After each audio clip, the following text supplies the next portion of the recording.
पुस्तक 31, अध्याय 11, पुनर्मिलन का पत्थर का धूपदान। नाइंडस जी निंग के साथ बातें कर रहा था, जबकि दोनों चल रहे थे। जबकि डाउलॉर्ड लाया अपने चेहरे पर एक जटिल भाव लिए निंग को देख रहा था। क्या बात है, डाउलॉर्ड लाया? निंग को अचानक लाया की घूरती निगाहों का एहसास हुआ। भाई डार्कनॉर्थ, शायद आप अभी तक यह नहीं समझ पाए हैं कि थंडरसाउथ पैलेस से खजाना छीनने का मौका मिलने का क्या मतलब है। डाउलॉर्ड लाया एक पल के लिए झिझका, उसके चेहरे पर एक उलझन भरी नजर थी। स्टारफ्लो जाति इस जगह के अंदर मौजूद एक खास खजाने की बहुत परवाह करती है।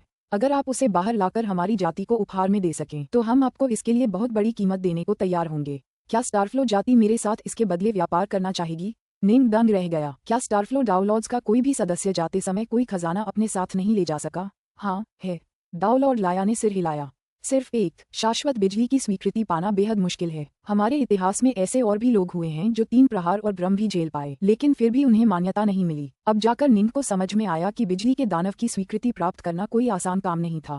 हमारी जाति के केवल एक ही सदस्य को एक खजाना अपने साथ ले जाने की अनुमति थी और उसने एक अलग खजाना चुना। डाउलॉर्ड लाया ने कहा, मेरी जाति उस खास खजाने को पाने के लिए बेताब है। अगर आप इसे हासिल करने और हमारे साथ इसका व्यापार करने को तैयार हैं तो चिंता न करें। मैं वादा करता हूं कि हमारी जाति लगभग कोई भी कीमत चुकाने को तैयार है। मेरा अवतार अभी हमारे मुख्यालय में है और आपके द्वारा इसे चुनने और बाहर लाने से पहले मैं आपके लिए बातचीत पूरी कर सकता हूं। आप चुन सकते हैं कि व्यापार कहाँ होगा। अगर आप इसे अनंत प्रदेशों में भी करना चाहें तो हम इसे संभव बना सकते हैं। निंग को आश्चर्य हुआ। ऐसा लग रहा था मानो स्टारफ्लो जाति उस खजाने की बेताब चाहत में थी। ये कौन सा खजाना है?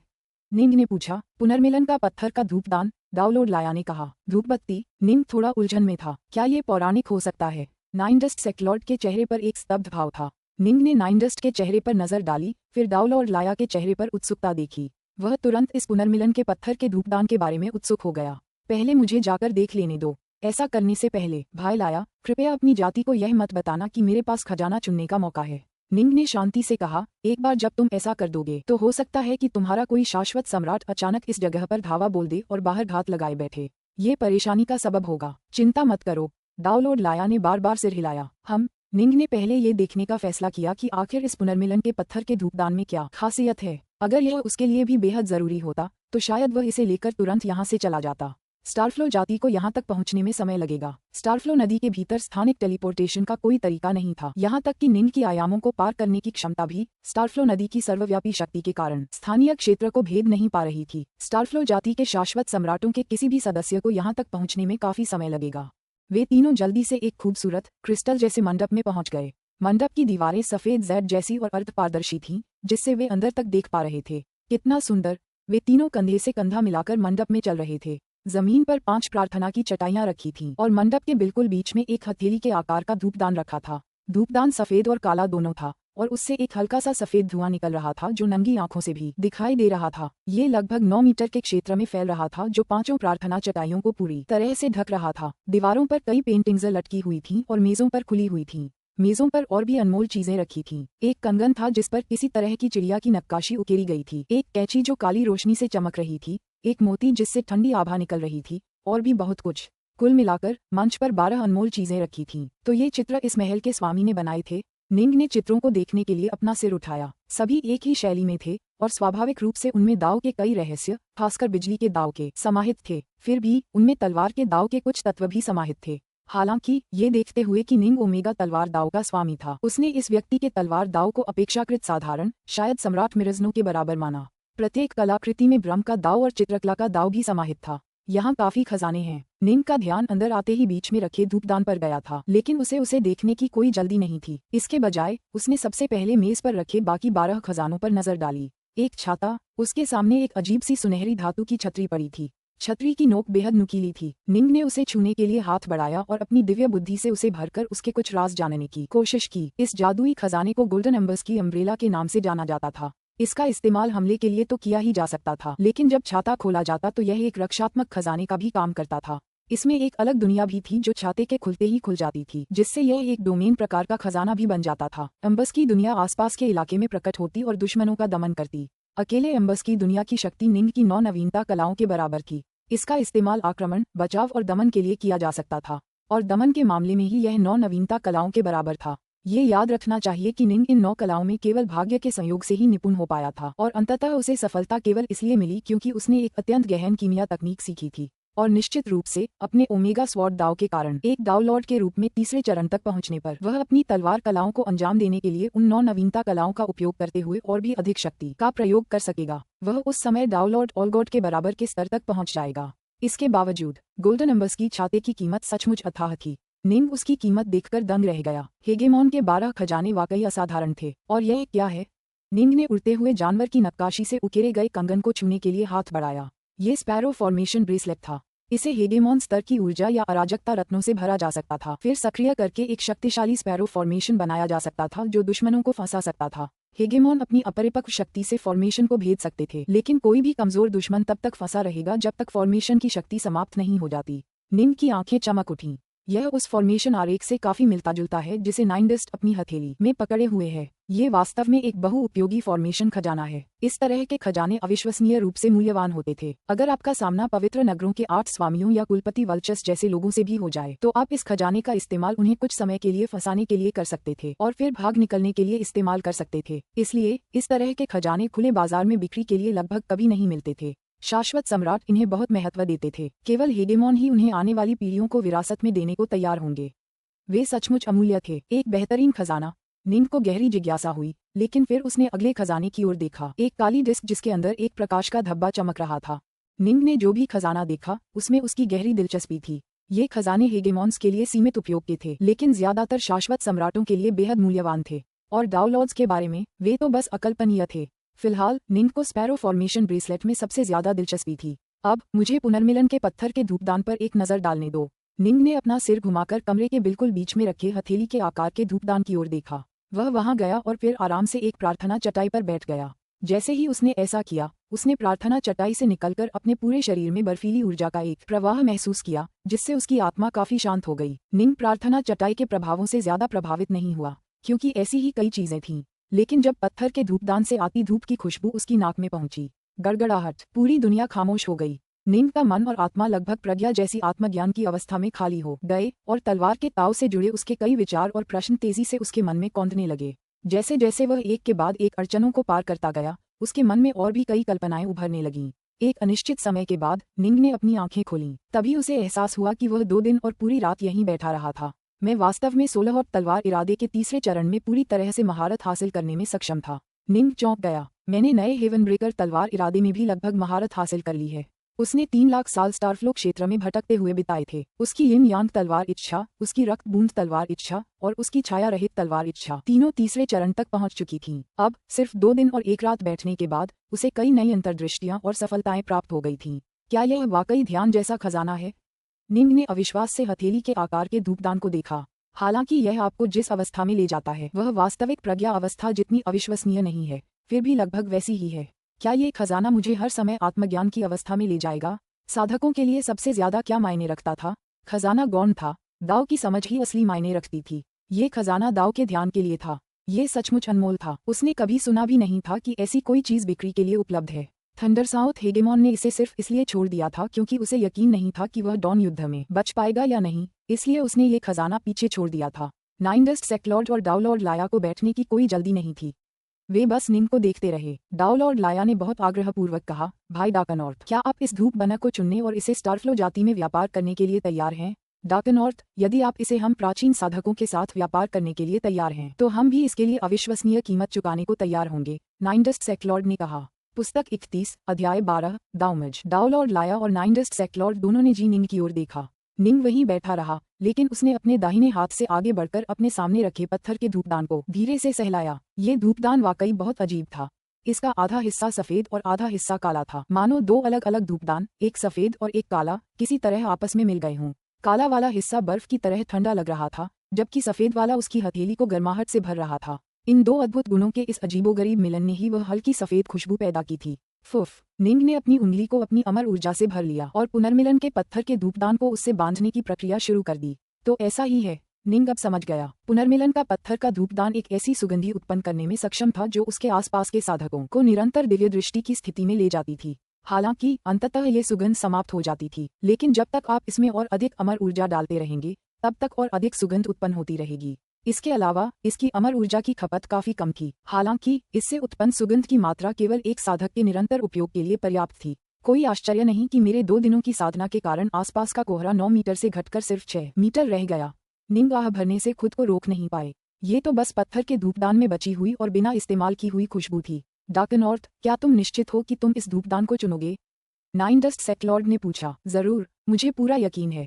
निंग ने सिर हिलाया। इस तरह का दाव संवर्धन खजाना अविश्वसनीय रूप से दुर्लभ और निस्संदेह अमूल्य है। डार्कनॉर्थ, पास ही खड़े डाउलॉर्ड लाया ने उत्सुकता से निंग की ओर देखा। क्या तुम इसे मेरी स्टारफ्लो जाति को देने को तैयार हो? प्राचीन साधकों की जड़ें बहुत गहरी हैं और वे पुनर्मिलन के पत्थर के धूपदान की ज्यादा परवाह नहीं करेंगे, इसलिए हम जो कीमत चुकाने को तैयार हैं वह निश्चित रूप से प्राचीन साधकों की कीमत से ज्यादा होगी। आपने अभी तक कोई कीमत भी नहीं बताई है, लेकिन आप पहले से ही दावा कर रहे हैं कि आपकी जाति मेरी जाति से अधिक कीमत देने में सक्षम होगी। नाइन डस्ट सेक्लॉर्ड मुस्कुराया। सज्जनों, निंग ने सिर हिलाया।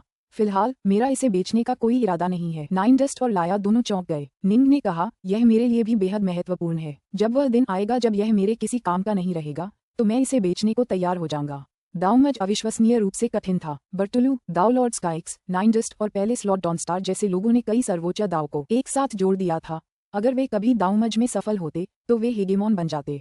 हालांकि हेगेमॉन अविश्वसनीय रूप से दुर्लभ थे। टेरस्टाजिया में डॉन युद्ध समाप्त होने के बाद से अंतहीन प्रदेशों में केवल 3 हेगेमॉन थे, न ज्यादा न कम। निंग और उसके ओमेगा स्वॉर्ड दाव का क्या?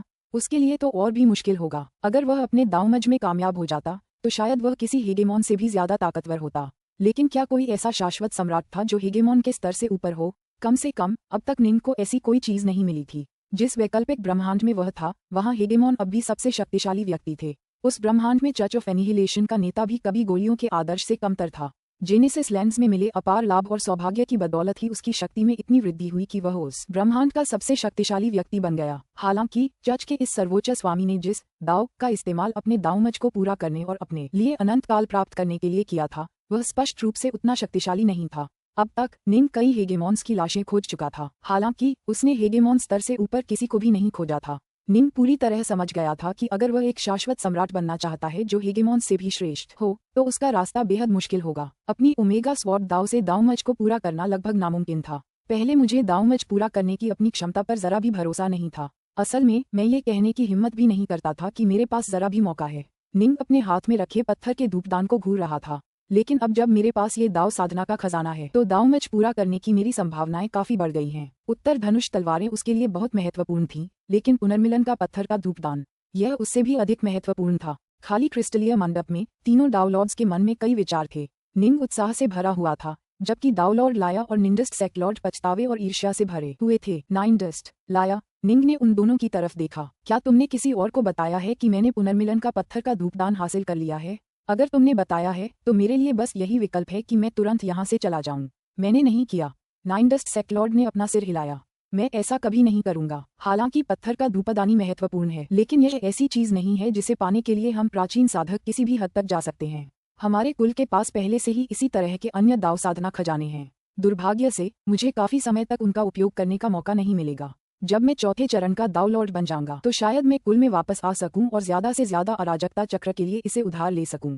प्रमुख कुलों और संगठनों के लिए दाव साधना खजाने उस स्तर के थे जिसे पूरे संगठन के लिए सर्वोपरि कहा जा सकता था। अगर कोई अत्यंत शक्तिशाली दाव लॉर्ड दावमज का प्रयास करने वाला होता तो वे उसे ज्यादा से ज्यादा एक अराजकता चक्र के लिए उधार दे सकते थे। सर्वोच्च दाव लॉर्ड और शाश्वत सम्राट दोनों को दाव साधना खजाने की जरूरत होती थी, और इसलिए किसी संगठन या जाति के सर्वोच्च स्तरीय सदस्यों को ये तय करना होता था कि कौन इसका उपयोग कर पाएगा। यह निर्णय आमतौर पर इस बात पर आधारित होता था कि किसी जाति की समग्र शक्ति को कैसे बढ़ाया जाए। हालांकि ये खजाने आमतौर पर अनंत सम्राटों के हाथों में पहुंचते थे, क्योंकि अनंत सम्राट भी धीरे धीरे अपनी शक्ति का स्तर बढ़ाने में सक्षम थे। गोलियों का प्रतिरूप स्वयं एक ऐसे अनंत सम्राट का उदाहरण था जो धीरे धीरे हेगेमॉन स्तर तक प्रशिक्षित होने में सफल रहा।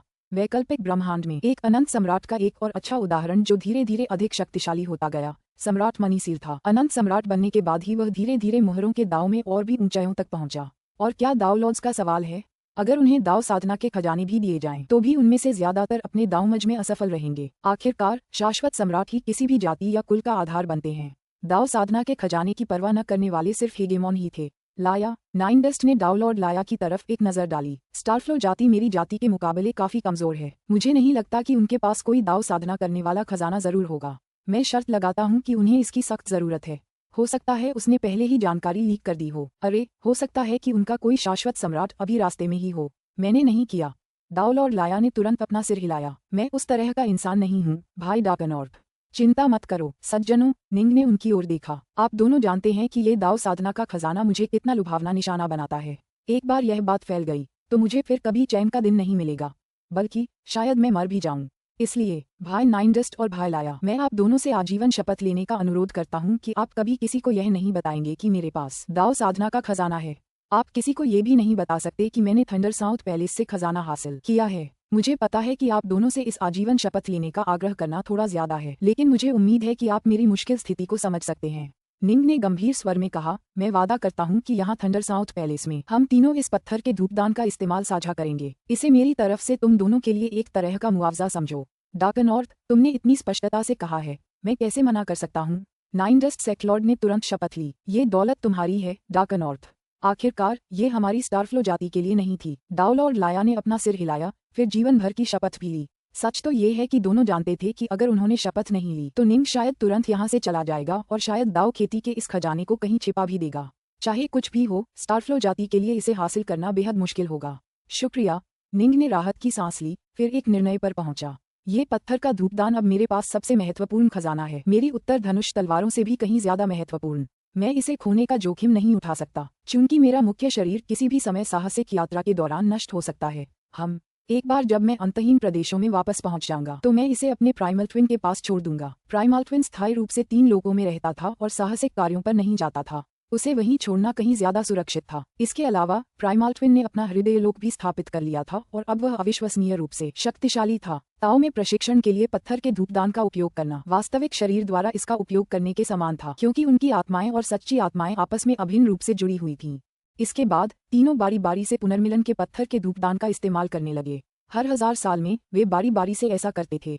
पत्थर के धूपदान की एक खासियत ये थी कि त्वरित समय के प्रभाव में इसका इस्तेमाल करना संभव नहीं था, या यूं कहें कि धूपदान से निकलने वाली सुगंध बेहद रहस्यमय और गहन थी। अगर आप अस्थायी त्वरण का इस्तेमाल करते तो आपको सुगंध को भी बहुत तेज गति से बढ़ाना पड़ता, लेकिन इससे अस्थायी त्वरण के खजाने की शक्ति बहुत तेजी से खत्म हो जाती। अगर कोई सिर्फ दोगुनी गति से प्रशिक्षण लेने की कोशिश भी करे तो भी खर्च होने वाली अमर ऊर्जा की मात्रा उसकी सहनशक्ति से कहीं ज्यादा होगी। ये दाव साधना खजाना सचमुच विशेष है। निंग और अन्य लोगों ने अपना सारा समय धीरे धीरे और ईमानदारी से दाव का प्रशिक्षण लेने में बिताया, बिना किसी अस्थायी त्वरण खजाने का उपयोग किए। इसके बावजूद उन्होंने सामान्य से कहीं अधिक तेजी से प्रशिक्षण लिया। जब आप किसी अड़चन में फंस जाते थे तो आप कभी कभी पूरी तरह से रुक जाते थे, चाहे आपने कितना भी समय प्रशिक्षण में बिताया हो। हालांकि जब आप प्रजा अवस्था में होते थे तो आप कहीं अधिक तेजी से सुधार करते थे, जिससे आप कई अड़चनों को जल्दी से पार कर लेते थे। मात्र 10,000 साल बाद दाउल लाया प्रार्थना की चटाई पर कमल मुद्रा में बैठा था, लेकिन अचानक वह खड़ा हो गया। इससे निंग और नाइनडस्ट दोनों हैरान रह गए। लाया, तुमने अभी तक 1000 साल पूरे नहीं किए हैं, तुम रुक क्यों गई हो? निंग ने हैरानी से पूछा। इस महल में आने से पहले ही मैं अपनी सीमा तक पहुंच चुका था। इस दाव साधना के खजाने की बदौलत मेरा दाव पहले से भी ज्यादा परिपूर्ण हो गया है। मुझे इसमें जरा भी सुधार करने का कोई उपाय नहीं सूझ रहा। ये कितना परिपूर्ण और संपूर्ण है, और इस दाव साधना के खजाने की बदौलत मेरा दिल और दिमाग कितनी अच्छी स्थिति में है। ये देखते हुए मैंने थंडर साउथ पैलेस में अपने दावमज को आजमाने का फैसला किया है, दाव लॉर्ड लाया ने कहा। दावमज, निंग और नाइनडस्ट दोनों चौंक गए। दावमज, ये सबसे भयानक विपत्ति थी जिसका सामना हर संसार दाव लॉर्ड को करना पड़ा। मैं पहले ही बहुत देर से इंतजार कर चुका हूँ। अब मेरे दावमज का समय आ गया है। दाव लॉर्ड लाया की आवाज धीमी थी, लेकिन उसकी आंखें आग की तरह जल रही थीं। यह उसके लंबे लंबे जीवन का सबसे चमकदार पल होगा। पुस्तक 31, अध्याय 13, अनंत काल का फूल। दावमज कब होगा? जी, निंग ने पूछा। अभी, दाव लॉर्ड लाया ने निंग की ओर देखा। भाई डाकनॉर्थ, मैं आपसे दावमज प्रक्रिया के दौरान मुझे पत्थर का धूपदान उधार देने का अनुरोध करना चाहता हूँ। एक छोटी सी बात है। निंग ने तुरंत स्वीकृति में सिर हिलाया। दाव लॉर्ड लाया ने हाथ हिलाया, जिससे उसके ठीक बगल में एक त्रिकोणीय वेदी प्रकट हुई। वेदी के ऊपर 3 काली हड्डियां थीं और हड्डियों के बीच में एक गड्ढा था। दाव लॉर्ड लाया ने एक जैड की बोतल निकाली, उसका ढक्कन खोला और फिर चमकीले चांदी के तरल की एक धारा उंडेली जो तेजी से उस गड्ढे में बहने लगी। फिर दाव लॉर्ड लाया एक कदम आगे बढ़ा और वेदी के ऊपर प्रकट हुआ। फिर वह उसके ठीक बीच में पद्मासन में बैठ गया। इस वेदी को तैयार करने में भी मैंने काफी मेहनत की है।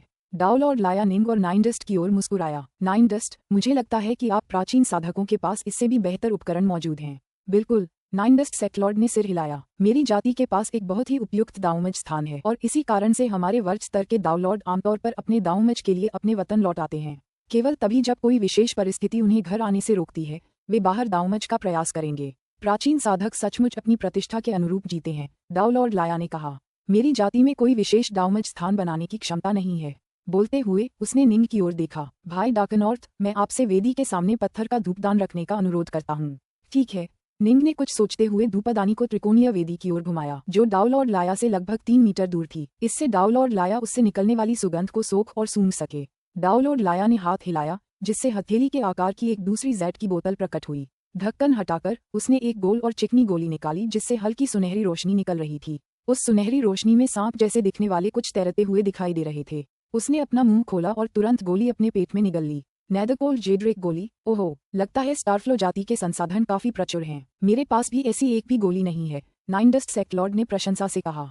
7 लीफ पल अध्यायों का अध्ययन करने के कारण निंग को उन विभिन्न गोलियों के बारे में काफी जानकारी थी, जिनका उपयोग दावमज में सहायता के लिए किया जा सकता था। नेदरकोल जेड्रेक गोलियां व्यक्ति को अपने मन और हृदय को पूरी तरह से शांत और खाली करने में मदद करती थीं, जिससे दोनों अकल्पनीय स्पष्टता की स्थिति में आ जाते थे। यदि इनका उपयोग अंकगणित या गणनाओं में किया जाता तो व्यक्ति का मन सामान्य से 1000 गुना तेज गति से कार्य कर सकता था।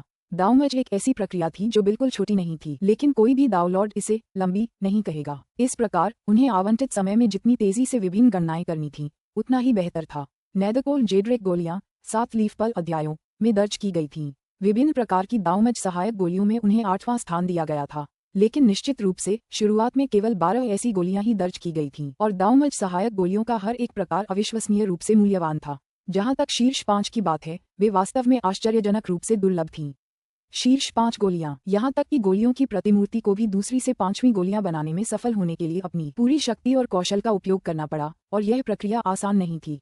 अंततः ये वास्तव में प्रतिभा का मामला था। अगर गोलियों की प्रतिमूर्ति दूसरी श्रेणी की गोली बनाना चाहती तो उसे बहुत बड़ी कीमत चुकानी पड़ती और बहुत लंबा समय लगाना पड़ता, जिसमें कई कीमती सामग्री का उपयोग होता। साधारण डाउलॉर्ड्स आत्महत्या कर लेंगे और फिर भी 12 गोलियों में से एक भी नहीं ढूंढ पाएंगे। शीर्ष 5 की तो बात ही छोड़िए, मेरी जाति भाग्यशाली थी कि मुझे कुछ मिल गए। मैंने कुछ पुण्य किए और इसलिए मुझे एक गोली मिली। दाउलॉर्ड लाया मुस्कुराया। साथ ही दाववादियों, मैं अब शुरू करता हूँ। मुझे उम्मीद है कि एक बार मेरा दावमज पूरा हो जाए तो मुझे अपना अनंत काल मिल जाएगा। अनंत काल प्राप्त करो।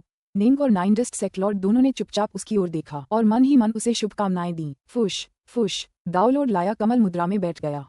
उसने आंखें बंद कर लीं, फिर एक गहरी सांस ली। आसपास की सुगंध तेजी से उसके शरीर में फैल गई। धीरे धीरे उसके शरीर के भीतर से शक्ति की लहरें निकलने लगीं, जो धुंधली सुनहरी रोशनी से चमकने लगीं। ये दाव का प्रकाश था। उसने अपना दावमज शुरू कर दिया है, नाइनडस्ट ने कहा। निंग भी ध्यान से देख रहा था। मुझे आश्चर्य है कि क्या वह सफल होगा। एक साधारण दर्शक होते हुए भी निंग के दिल पर एक दबाव का भाव था।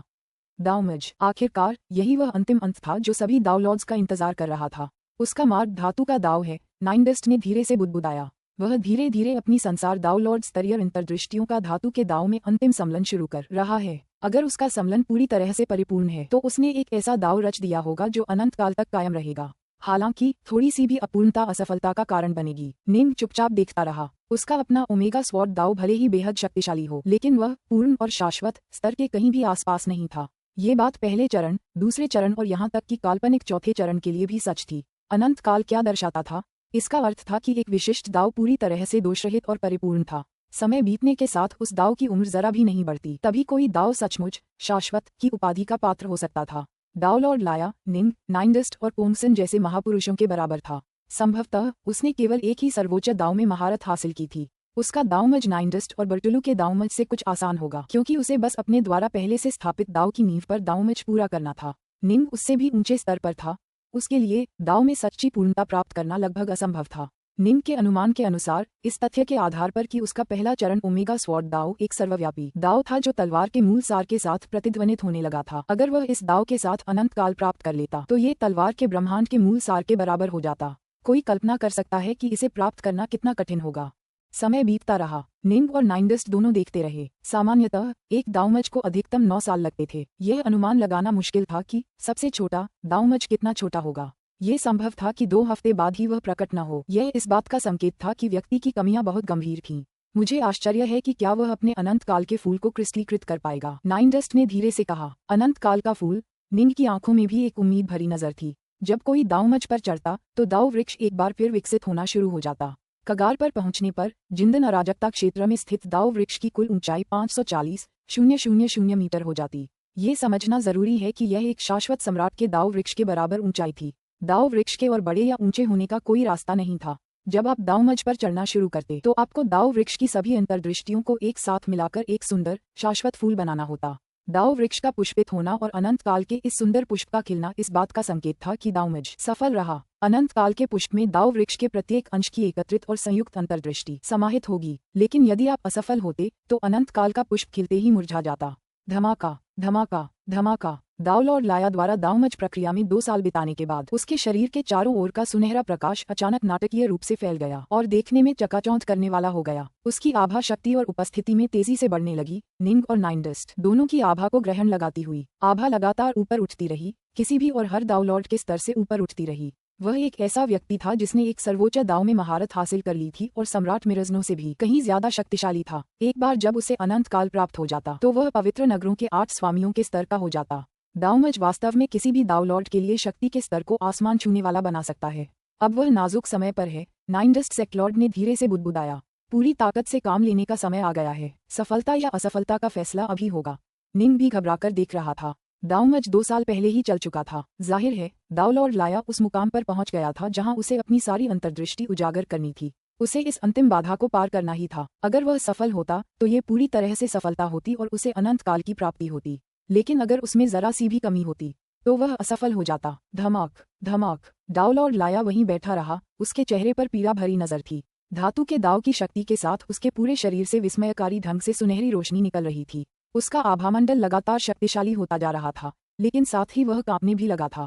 फुफ। अचानक उसकी सारी सुनहरी रोशनी गायब हो गई और उसकी आभा भी तेजी से क्षीण होने लगी। असफलता। नाइनडस्ट सेक्लॉर्ड और निंग दोनों ने धीरे से अपना सिर हिलाया। नहीं, दावलॉर्ड लाया मन ही मन बुदबुदाया। वह देख पाया था कि उसके जिंदा अराजकता क्षेत्र में दाव वृक्ष के ऊपर अनंत काल का एक फूल आकार लेने लगा था, लेकिन वह फूल खिलने से पहले ही मुरझा गया था। वह असफल हो गया था। उसकी आत्मा और सच्ची आत्मा दोनों ही शाश्वत सम्राट के स्तर पर रूपांतरित होने की प्रक्रिया में थे। ये प्रक्रिया स्पष्ट रूप से विफल हो गई थी और दोनों एक अंतिम अपरिवर्तनीय पतन से गुजरने लगे थे। ये पतन अत्यंत धीमा था, लेकिन इसे रोकने का कोई उपाय नहीं था, क्योंकि यह पतन उसके अस्तित्व के केंद्र में हो रहा था। अगर वह युद्ध नहीं करता तो इस पतन को पूरा होने में बहुत लंबा समय लगता, लेकिन हर बार जब वह किसी और से युद्ध करता तो वह अपने जीवन के अंत को और तेज कर देता। त्रिकोण वेदी के ऊपर अभी भी बैठे दावलॉर्ड लाया ने अपनी आंखें खोलीं। उसने निंग और नाइनडस्ट को देखा। उसकी आंखों में दुख की एक झलक थी, फिर एक पीड़ा भरी मुस्कान निकली। साथ ही दाववादियों, दावमज सचमुच आकाश के नीचे की सभी चीजों से कठिन है। मेरे पास मेरी वेदी थी, मैंने आत्मा गोलियों का इस्तेमाल किया था और पुनर्मिलन के पत्थर के धूपदान की सहायता ली थी। मुझे अपने अवसरों के बारे में बहुत अच्छा लगा, लेकिन फिर भी मैं असफल रहा। अनंत काल का फूल कली के खिलते ही मुरझा गया। उसे खिलने का मौका ही नहीं मिला। साफ है मैं उसके करीब भी नहीं था। लाया, दावमज में असफल होना सामान्य बात है, नाइनडस्ट ने सांत्वना देते हुए कहा। अंततः बहुत कम लोग दावमज पूरा कर पाते हैं और हमारे स्तर की शक्ति वाले दावलॉर्ड्स तो और भी दुर्लभ हैं जो ऐसा कर पाते हैं। पुस्तक 31, अध्याय 14, दावलॉर्ड बैडलैंड्स। जी निंग और नाइनडस्ट दोनों समझ सकते थे कि दावलॉर्ड लाया इस समय कैसा महसूस कर रहा होगा। साधना एक पहाड़ पर चढ़ने जैसा था। आप पहाड़ की तलहटी से धीरे धीरे शुरुआत करते हैं, कई कठिनाइयों को पार करते हुए अंततः शिखर पर पहुंचते हैं। आपका अगला कदम ये तय करेगा कि आप स्वर्ग में पहुंचेंगे या एक अंतहीन खाई में गिरेंगे। दावलॉर्ड लाया अपने दावमज में असफल हो चुका था। स्पष्ट रूप से वह अंतहीन खाई में गिर गया था। उसकी आत्मा और सच्ची आत्मा पहले ही टूटने लगी थी और वह अपनी भावी मृत्यु को पहले ही देख सकता था। उसकी साधना का मार्ग समाप्त होने वाला था। हालांकि उसने बहुत पहले ही खुद को मानसिक रूप से तैयार कर लिया था, फिर भी उसे बहुत पीड़ा होगी। मैंने कई सालों तक साधना की है, लेकिन आज सब खत्म हो गया। दावलॉर्ड लाया ने अपना सिर हिलाया, फिर एक कर्कश हंसी निकाली। जब मैं छोटा था तो मैंने शिखर तक पहुंचने के लिए कड़ी मेहनत की थी। तभी मुझे एहसास हुआ कि मेरी जाति के लिए हालात कितने मुश्किल थे। दावलॉर्ड बनने के बाद मेरा हर विचार अपनी जाति की देखभाल करने में ही लगा रहता था। बहुत समय हो गया है और मैं बहुत थक गया हूँ। मैंने अपनी पूरी जिंदगी टेरस्टाजिया में बिताई है, दावलॉर्ड लाया ने कहा। मैंने कभी अंतहीन प्रदेशों का दौरा भी नहीं किया। दावलॉर्ड लाया अपने पैरों पर खड़ा हुआ, फिर अपना हाथ हिलाया और त्रिकोण वेदी को हटा दिया। भाई डार्कनॉर्थ, भाई नाइनडस्ट, दावलॉर्ड लाया ने उन दोनों की तरफ देखा।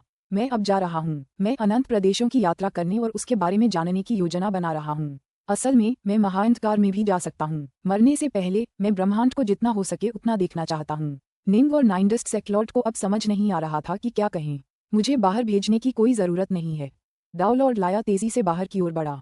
दोनों ने दावलॉर्ड लाया को जाते हुए देखा। दोनों ही पछतावे से भरे हुए थे। दावलॉर्ड लाया को अब थंडरसाउथ पैलेस की जरा भी परवाह नहीं थी, इसलिए उसने तुरंत वहां से जाने का फैसला किया। हालांकि निंग और निंडस्ट सेक्लॉर्ड को अब भी परवाह थी, क्योंकि महल की दीवारों पर लटकी विभिन्न पेंटिंग्स उन विभिन्न तकनीकों को दर्शाती थीं जिन्हें महल के स्वामी ने दूसरों के लिए छोड़ दिया था। शुक्र है वह पागल नहीं हुआ। नाइनडस्ट सेक्लॉर्ड ने अपना सिर हिलाया। मैंने वर्च स्तर के डाउनलॉड्स को अपने डाउमज में असफल होने के बाद पूरी तरह पागल होते देखा है। उसने बचपन से ही प्रशिक्षण लिया है और जीवन भर साधना करता रहा है। निम्न उस दिशा में घूरता रहा जहां डाउनलॉड लाया छोड़ गया था। उसने हजारों अराजकता चक्रों का प्रशिक्षण लिया, लेकिन अचानक उसका डाउमज विफल हो गया और उसकी साधना पथ अचानक रुक गया। ये किसी भी साधक के लिए बेहद निराशाजनक होगा। कुछ लोगों का इससे मानसिक रूप से प्रभावित होना स्वाभाविक है। कुछ दुष्ट डाउनलॉड्स होते हैं जो आमतौर पर अपने सबसे बुरे आवेगों को काबू में रखते हैं और दूसरी बड़ी शक्तियों द्वारा मारे जाने के डर से जल्दबाजी में कोई कदम उठाने से डरते हैं। जब वे अपने डाउमज में असफल हो जाते हैं और उनकी मृत्यु निश्चित हो जाती है तो वे बिल्कुल निडर हो जाते हैं और पहले से भी ज्यादा घृणित हो जाते हैं। नाइनडस्ट सेक्लॉर्ड ने अपना सिर हिलाया, लेकिन जाहिर है वे अपने पागलपन में ही मर जाएंगे। मुझे आश्चर्य है कि जब हम अपने डाउमज में असफल हो जाएंगे तो हमारा क्या होगा, नाइनडस्ट सेक्लॉर्ड ने अचानक कहा। जब हम अपने डाउमज को विफल कर देंगे। निंग ने भावशून्य भाव से देखा। क्या वह अपने डाउमज को विफल कर देगा? अभी उसके लिए यह निश्चित करना मुश्किल था कि वह कैसी प्रतिक्रिया देगा। शायद हम दोनों सफल हो जाएं और अपने लिए अनंत काल पालें। निंग मुस्कुराया। हाँ, ठीक है, हमें अनंत काल जरूर मिलेगा। नाइनडस्ट सेक्लॉर्ड ने सिर हिलाया। ऐसा होने पर मैं एक हेगेमॉन बन जाऊंगा। हम प्राचीन साधकों के पास 2 हेगेमॉन होंगे। हाँ, लेकिन दोनों ही समझ गए थे कि अनंत काल का रास्ता बेहद मुश्किल है। आमतौर पर 1 लाख में से 1 से भी कम डाउनलॉड अनंत काल पा पाते हैं और लगभग सभी साधारण डाउनलॉड ही होते हैं। निंग और नाइनडस्ट ने स्टारफ्लो नदी के थंडर साउथ पैलेस में शांतिपूर्वक प्रशिक्षण जारी रखा और दोनों में तेजी से सुधार हुआ। अंततः थंडर साउथ पैलेस में 30,000 साल बिताने के बाद नाइनडस्ट सेक्लॉर्ड को सफलता मिली। गड़गड़ाहट। नाइनडस्ट सेक्लॉर्ड से एक अद्भुत शक्ति का आभामंडल निकला। उसने आंखें खोली, उसका चेहरा मुस्कुराहटों से भर गया। हाँ, मैं रेडवाटर आखिरकार सफलता पा ही गया। चौथे चरण का एक डाउनलॉड। मैं आखिरकार चौथे चरण का डाउनलॉड बन ही गया। यह अविश्वसनीय रूप से कठिन रहा है। तीसरे चरण से चौथे चरण तक जाना पहले चरण से तीसरे चरण तक जाने से 1000 गुना ज्यादा कठिन था। हाँ, मैं आखिरकार सफलता पा ही गया। बधाई हो भाई नाइनडस्ट, पास खड़े निंग ने कहा। हाँ, यह वाकई जश्न मनाने लायक है।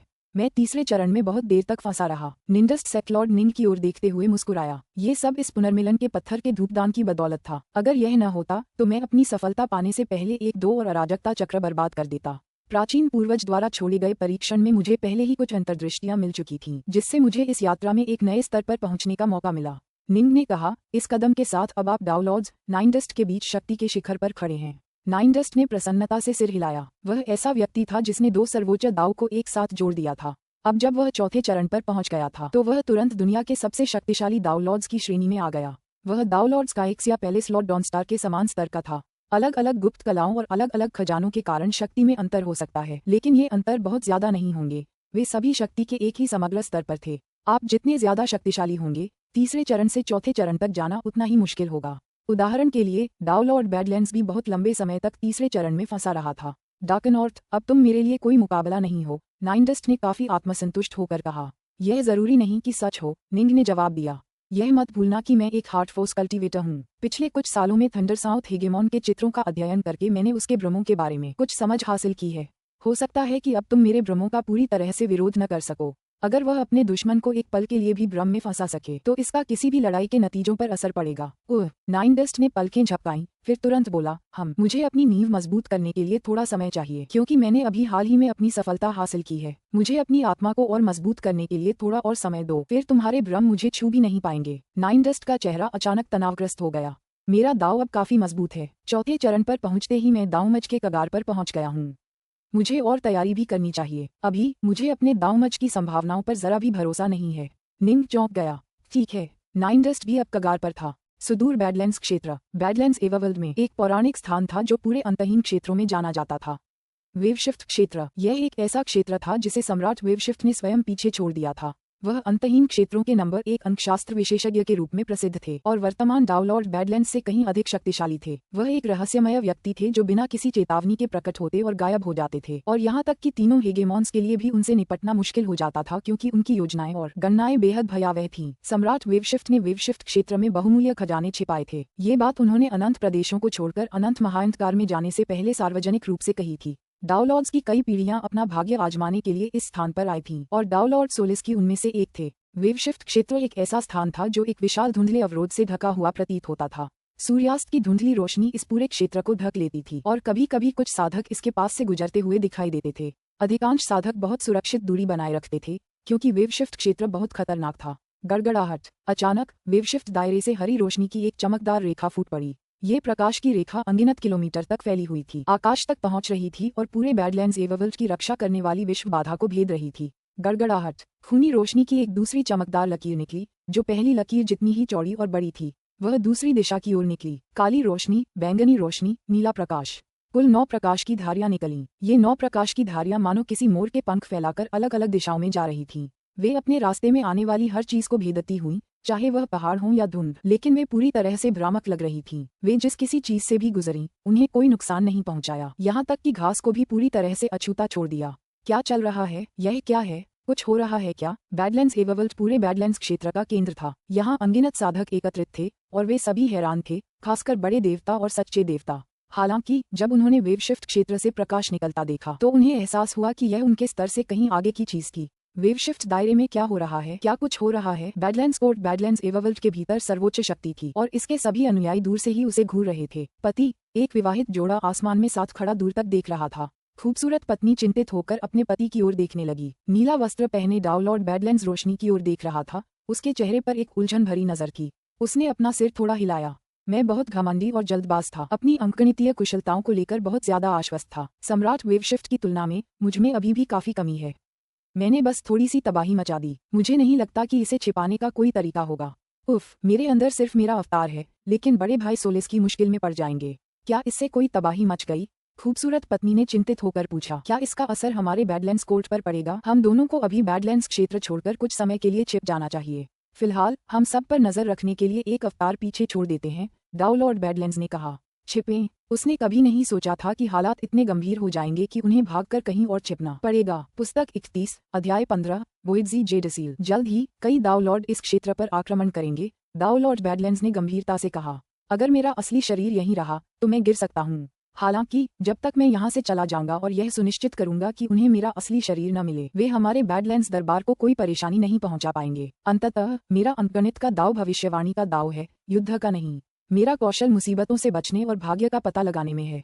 हम, सुंदर महिला ने सिर हिलाया। चलो अभी चलें। थोड़ी देर बाद डाउलॉर्ड बैडलैंड्स और उनकी पत्नी चुपचाप बैडलैंड्स एवरवर्ल्ड से चले गए और बैडलैंड्स कोर्ट की रक्षा के लिए केवल एक अवतार को पीछे छोड़ गए। अंकगणित का ताव वास्तव में सभी के लिए एक बेहद परेशानी भरा ताव था, लेकिन यह वास्तविक युद्ध के लिए बिल्कुल अनुपयुक्त था। डाउलॉर्ड बैडलैंड्स स्वयं लगभग कभी भी साहसिक कार्य या युद्ध में नहीं गए।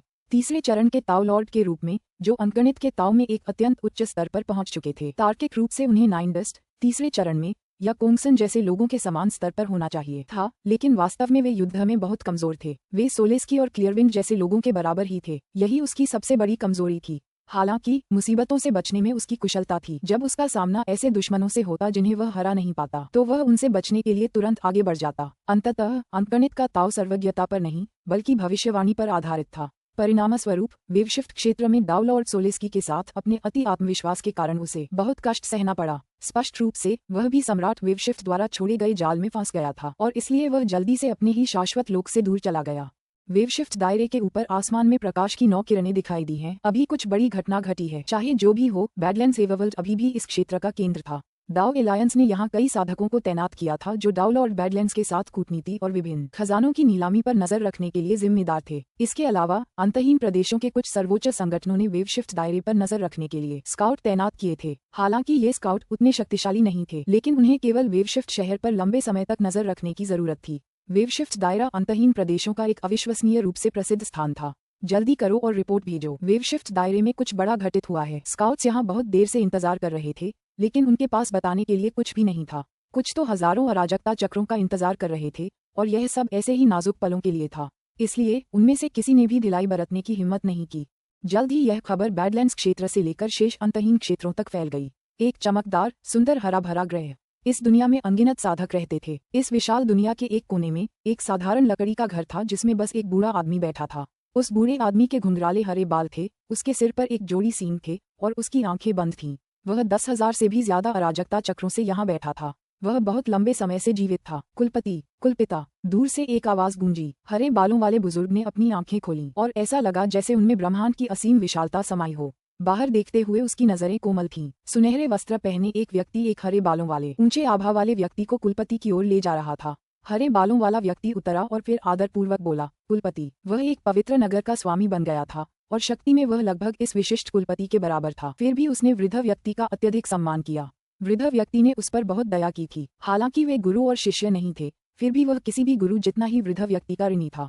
वृद्ध व्यक्ति ने भी अपनी पूरी मातृभूमि के लिए बहुत कुछ किया था, किसी और से कहीं अधिक। कुलपति के बिना उनका वंश बहुत पहले ही मिट गया होता। किशियाओ, तुम मुझसे मिलने हमारे वतन क्यों आए हो? हरे बालों वाला बुजुर्ग मुस्कुराया। कुलपति, सम्राट किक्सियाओ ने गंभीरता से कहा, क्या आपको अभी भी सम्राट वेवशिफ्ट याद है? उसे याद है, बिल्कुल, मुझे याद है। बूढ़े आदमी के पुराने चेहरे पर एक पुरानी यादों का भाव उभर आया। शाश्वत सम्राट बनने के बाद मैंने खुद अनगिनत साल अंकगणित के दाव का अध्ययन करने में बिताए। एक समय मैं खुद को अनंत प्रदेशों में इस दाव का एक उत्कृष्ट गुरु मानता था, लेकिन वेवशिफ्ट से मिलने और खुद को परखने के बाद मुझे एहसास हुआ कि मैं उसके बराबर भी नहीं हूँ। अंकगणित में उसका कौशल मुझसे कहीं ज्यादा था। आप बहुत विनम्र हो रहे हैं, कुलपिता। सम्राट वेवशिफ्ट ने सम्राट बनने के लिए अंकगणित के दाव पर भरोसा किया था। बेशक वे इसमें निपुण थे। दूसरी ओर आपने सम्राट बनने के बाद ही इसका अध्ययन शुरू किया। वे अनंत प्रदेशों को बहुत पहले ही छोड़ चुके हैं। आज के समय में आप इस दाव में नंबर 1 हैं, सम्राट किक्सियाओ ने कहा। अभी के लिए मुझे लगता है। बैडलैंड्स क्षेत्र में दाव लॉर्ड बैडलैंड्स नाम का एक युवक है जो अंकगणित में सम्राट वेवशिफ्ट से भी ज्यादा प्रतिभाशाली है। वह तीसरे चरण का दाव लॉर्ड है, लेकिन अंकगणित में पहले से ही अद्भुत है। एक बार जब वह चौथे चरण का दाव लॉर्ड बन जाता है तो वह शायद उस दाव में मुझसे आगे निकल जाएगा और अनंत प्रदेशों का राजा बन जाएगा। बूढ़े व्यक्ति ने अपना सिर हिलाया। कुछ क्षण बाद उसका चेहरा थोड़ा तनावग्रस्त हो गया, क्योंकि उसकी आंखों में ब्रह्मांड का भ्रम अचानक गायब हो गया। उसने सम्राट किक्सियाओ को देखने के लिए अपना सिर उठाया। क्या आप यहाँ बैडलैंड्स क्षेत्र की वजह से आए हैं? नहीं, सटीक रूप से कहें तो आप वेवशिफ्ट क्षेत्र की वजह से आए हैं। बहुत प्रभावशाली, कुलपति, सम्राट किक्सियाओ ने जल्दी से कहा। मैं सचमुच वेवशिफ्ट दायरे की वजह से आया हूँ। अभी अभी मुझे खबर मिली है कि वहाँ कुछ बड़ा हुआ है। वेवशिफ्ट दायरे से प्रकाश की 9 किरणें निकली और पूरे बैडलैंड्स एवरवर्ल्ड में फैल गईं। ये तो बहुत हंगामा है। क्या ऐसा हो सकता है कि वोइड्जी जेडसील्स निकल आए हों? बूढ़ा आदमी दंग रह गया। मेरी भी यही पहली प्रतिक्रिया थी। सम्राट वेवशिफ्ट के जाने से पहले उन्होंने कई शून्य सागर जेडसील बनाए थे। हालांकि उन्होंने उनमें से केवल एक को ही दाव गठबंधन के लिए छोड़ा। उन्होंने बाकी 5 को अपने वेवशिफ्ट क्षेत्र में रख लिया, सम्राट किक्सियाओ ने कहा। बूढ़े ने सिर हिलाया। उस समय भाई वेवशिफ्ट ने मुझे बताया था कि अगर कोई शाश्वत सम्राट उनके राज्य में जबरदस्ती घुसने की हिम्मत करेगा तो सभी 5 मोहरें तुरंत नष्ट कर दी जाएंगी। केवल दाव लॉर्ड्स को ही उन्हें हासिल करने की अनुमति होगी। कुलपिता, ये मोहरें सर्वोच्च दावमज खजाने हैं। सम्राट किक्सियाओ ने जल्दी से कहा। यदि हम उन 5 मोहरों को प्राप्त कर सकें तो हम अपनी जाति के लिए 1 या 2 दुर्जेय शाश्वत सम्राट पैदा करने में सक्षम हो सकते हैं। हाँ, बूढ़े ने सिर हिलाया। शून्य सागर जेड सील्स, इन्हें सर्वोच्च दावमज खजाना कहा जाता था क्योंकि इन्हें दावमज में साधकों की सहायता के लिए सर्वोत्तम खजाना माना जाता था। कोई भी खजाना इनसे बढ़कर नहीं था। वोइड्जी जेड सील्स एक बार इस्तेमाल होने वाली वस्तुएं थीं। इन्हें प्राप्त करने के बाद और अपने दावमज की तैयारी करते हुए आप सील के अंदर एक भ्रामक शरीर बना सकते थे। फिर उस भ्रामक शरीर का उपयोग दावमज का परीक्षण करने के लिए कर सकते थे। ये प्रक्रिया उस वास्तविक दावमज के समान ही होगी जिससे आप गुजरेंगे। अगर आप अपने दावमज में असफल भी हो गए तो भी इससे आपके असली शरीर को जरा भी नुकसान नहीं होगा। यह आपको दावमज पर एक और प्रयास करने के बराबर था। यह अतिरिक्त अनुभव किसी भी दाव लॉर्ड को वासना से पागल करने के लिए पर्याप्त था। दावमज इतना डरावना क्यों था? इसकी वजह ये थी कि दावमज एक बार की घटना थी। अगर आप में जरा भी कमी होती तो आप असफल हो जाते और दोबारा कभी कोशिश नहीं कर पाते। अगर आप इसमें कई बार कोशिश करते तो जाहिर है कि आपका दूसरा प्रयास आपके पिछले अनुभव से फायदेमंद होता और दावमज में सफल होने के आपके मौके कहीं ज्यादा बेहतर होते।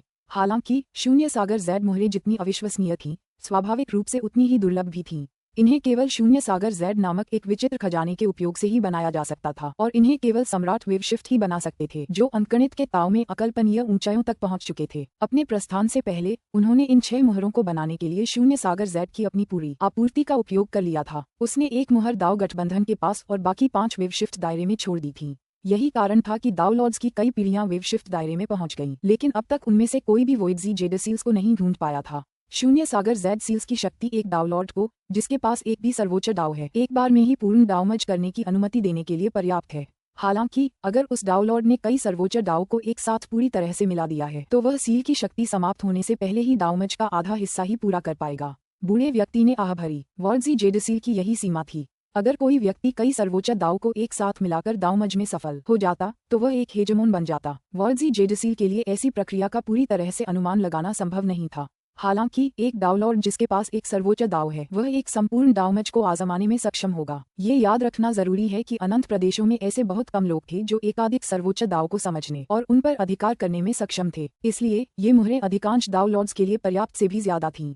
यहाँ तक कि सबसे अधर्मी शक्तिशाली दावलॉर्ड्स भी दावमच प्रक्रिया का कम से कम आधा हिस्सा दिव्य रूप से जानने में सक्षम थे। कुलपति, क्या आप पुष्टि कर सकते हैं कि वेवशिफ्ट क्षेत्र में अशांति वास्तव में शून्य सागर जेडसील्स के उद्भव के कारण हुई थी? सम्राट किक्सियाओ ने पूछा। मुझे देखने दो। बूढ़े आदमी ने अपनी आंखें बंद कर लीं और अंकगणित की गणना करने लगा, क्योंकि उसके चारों ओर शक्ति की अजीब लहरें दिखाई दे रही थीं। काफी देर बाद बूढ़े ने आंखें खोलीं और सिर हिलाया। हमारी जाति के युवा सदस्यों को बताइए कि वेवशिफ्ट क्षेत्र ने सचमुच अपने शून्य सागर जेडसील्स को मुक्त कर दिया है। मुझे लगता है कि भाई वेवशिफ्ट ने जानबूझकर कई दावलॉर्ड्स को अपने क्षेत्र में लाने के लिए ऐसा किया होगा, इसीलिए उन्होंने कुछ भी नहीं छिपाया और मुझे आसानी से सब कुछ गणना करने दिया। अनंत प्रदेशों के शीर्ष 10 अंकशास्त्र विशेषज्ञों में से कोई भी ऐसा करने में सक्षम है। शून्य सागर जेडसील। सम्राट किक्सियाओ की आंखें चमक उठीं। अगर हमें यकीन है तो हमें उन्हें अपने लिए लेना ही होगा।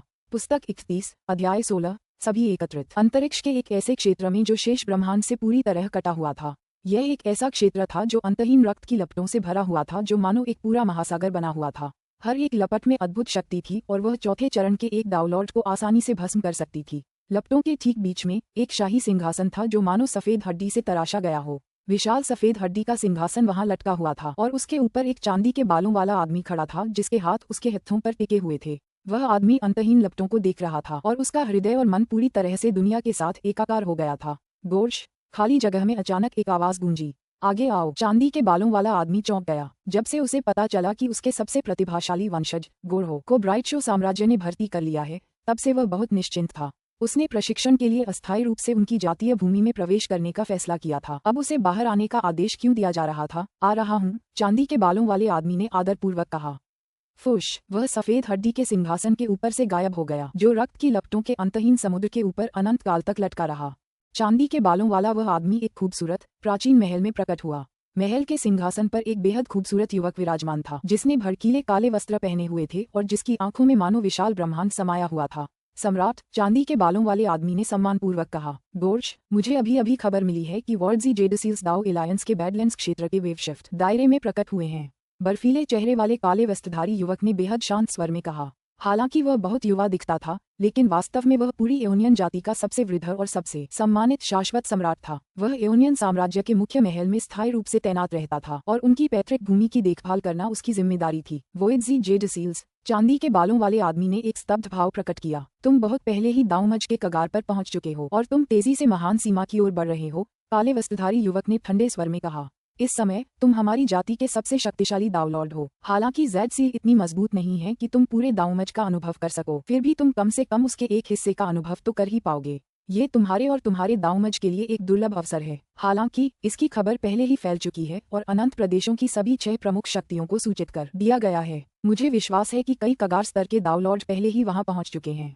इससे भी बुरी बात यह है कि तुम एक यूनियन हो, जबकि सम्राट वेवशिफ्ट दाऊ गठबंधन का था। ये पूरी तरह संभव है कि उसने वहां हमारी जाति के लिए कुछ बुरा तैयार किया हो। अगर तुम वहां जाओगे तो तुम्हें कुछ हद तक जोखिम उठाना पड़ेगा। काले वस्त्र पहने युवक ने कहा। आप स्वयं तय कर सकते हैं कि आप जाना चाहते हैं या नहीं। बाहरी दुनिया में हर कोई मुझे राजा गोर्श कहता है, लेकिन आखिरकार मैं सिर्फ एक राजा हूँ, सम्राट नहीं। चांदी के बालों वाले उस आदमी ने धीमी आवाज में कहा। मेरी सीमा निकट आ रही है और मुझे दाऊमज में अपनी संभावनाओं पर बिल्कुल भी भरोसा नहीं है। हालांकि यह अवसर खतरों से भरा है, फिर भी मुझे कोशिश तो करनी ही होगी। अगर मैं उन मुहरों में से एक हासिल कर लूं तो दाऊमज में मेरी संभावनाएं और भी बढ़ जाएंगी। ठीक है, काले वस्त्र पहने युवक ने सिर हिलाया। Bright show kingdom. एक साधारण सी दिखने वाली बंजर भूमि पर अचानक कहीं से एक आकृति प्रकट हुई।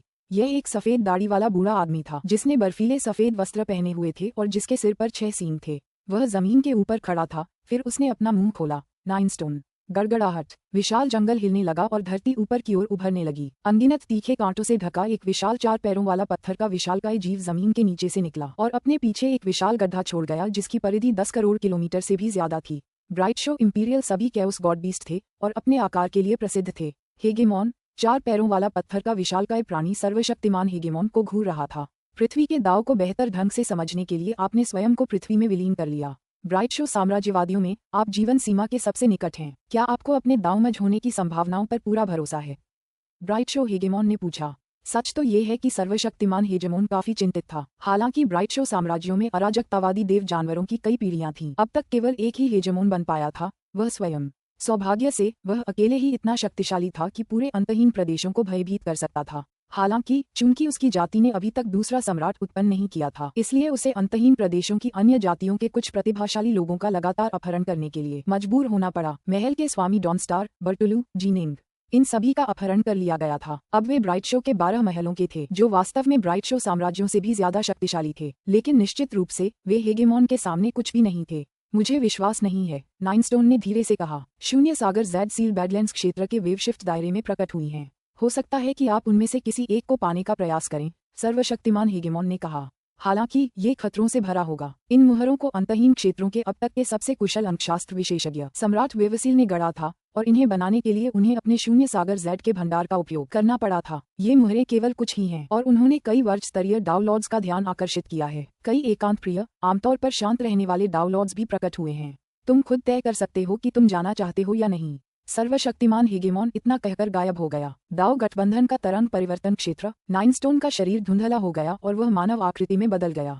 अब वह एक अविश्वसनीय रूप से मांसल काले कवचधारी व्यक्ति जैसा लग रहा था, जिसकी आंखें मृत जल के कुंड की तरह स्थिर थीं। नाइनस्टोन को ब्राइट शो इंपीरियल्स के बीच 9वें राजा के रूप में जाना जाता था। क्या शून्य सागर के जेड सील्स वास्तव में प्रकट हुए हैं? डाउलॉर्ड स्काइक्स और डाउलॉर्ड सोलेमन शून्य में एक उड़ने वाले जहाज के भीतर बैठे थे। यह क्या है? डाउलॉर्ड सोलेमन ने आश्चर्य से पुकारा। वेवशिफ्ट दायरे में शून्य सागर के जेड सील प्रकट हुए हैं, डाउलॉर्ड स्काइक्स ने कहा। मुझे अभी अभी इसकी सूचना मिली है। मुझे लगता है कि ब्राइट शो साम्राज्य को भी जल्द ही इसकी सूचना मिल जाएगी। मुझे पूछने दो। डाउलॉर्ड सोलेमन ने सिर हिलाया, फिर जल्द ही दूसरी बार भी सिर हिलाया। 12 महलों को भी अभी अभी खबर मिली है। जेड मुहरें सचमुच प्रकट हो गई हैं। क्या हम चलें? डाउलॉर्ड स्काइक्स ने सोलेमन की ओर देखा। बिल्कुल, सोलेमन ने सिर हिलाया। ये दावमज पर हमारा सबसे अच्छा प्रयास है। चल दर। दोनों ने तुरंत अपनी योजना बदल दी। अपने उड़ने वाले जहाज को घुमाकर उसे वेवशिफ्ट दायरे की ओर भेज दिया। एक साधारण नश्वर शहर के भीतर अनगिनत नश्वर लोग इस क्षेत्र में 100 साल तक रहे। वे साधारण जीवन जीते थे और अपनी जीविका के लिए कड़ी मेहनत करते थे। इस शहर में एक मशहूर लोहार था जो हथियार बनाने में, खासकर कृपाण बनाने में, बहुत कुशल था।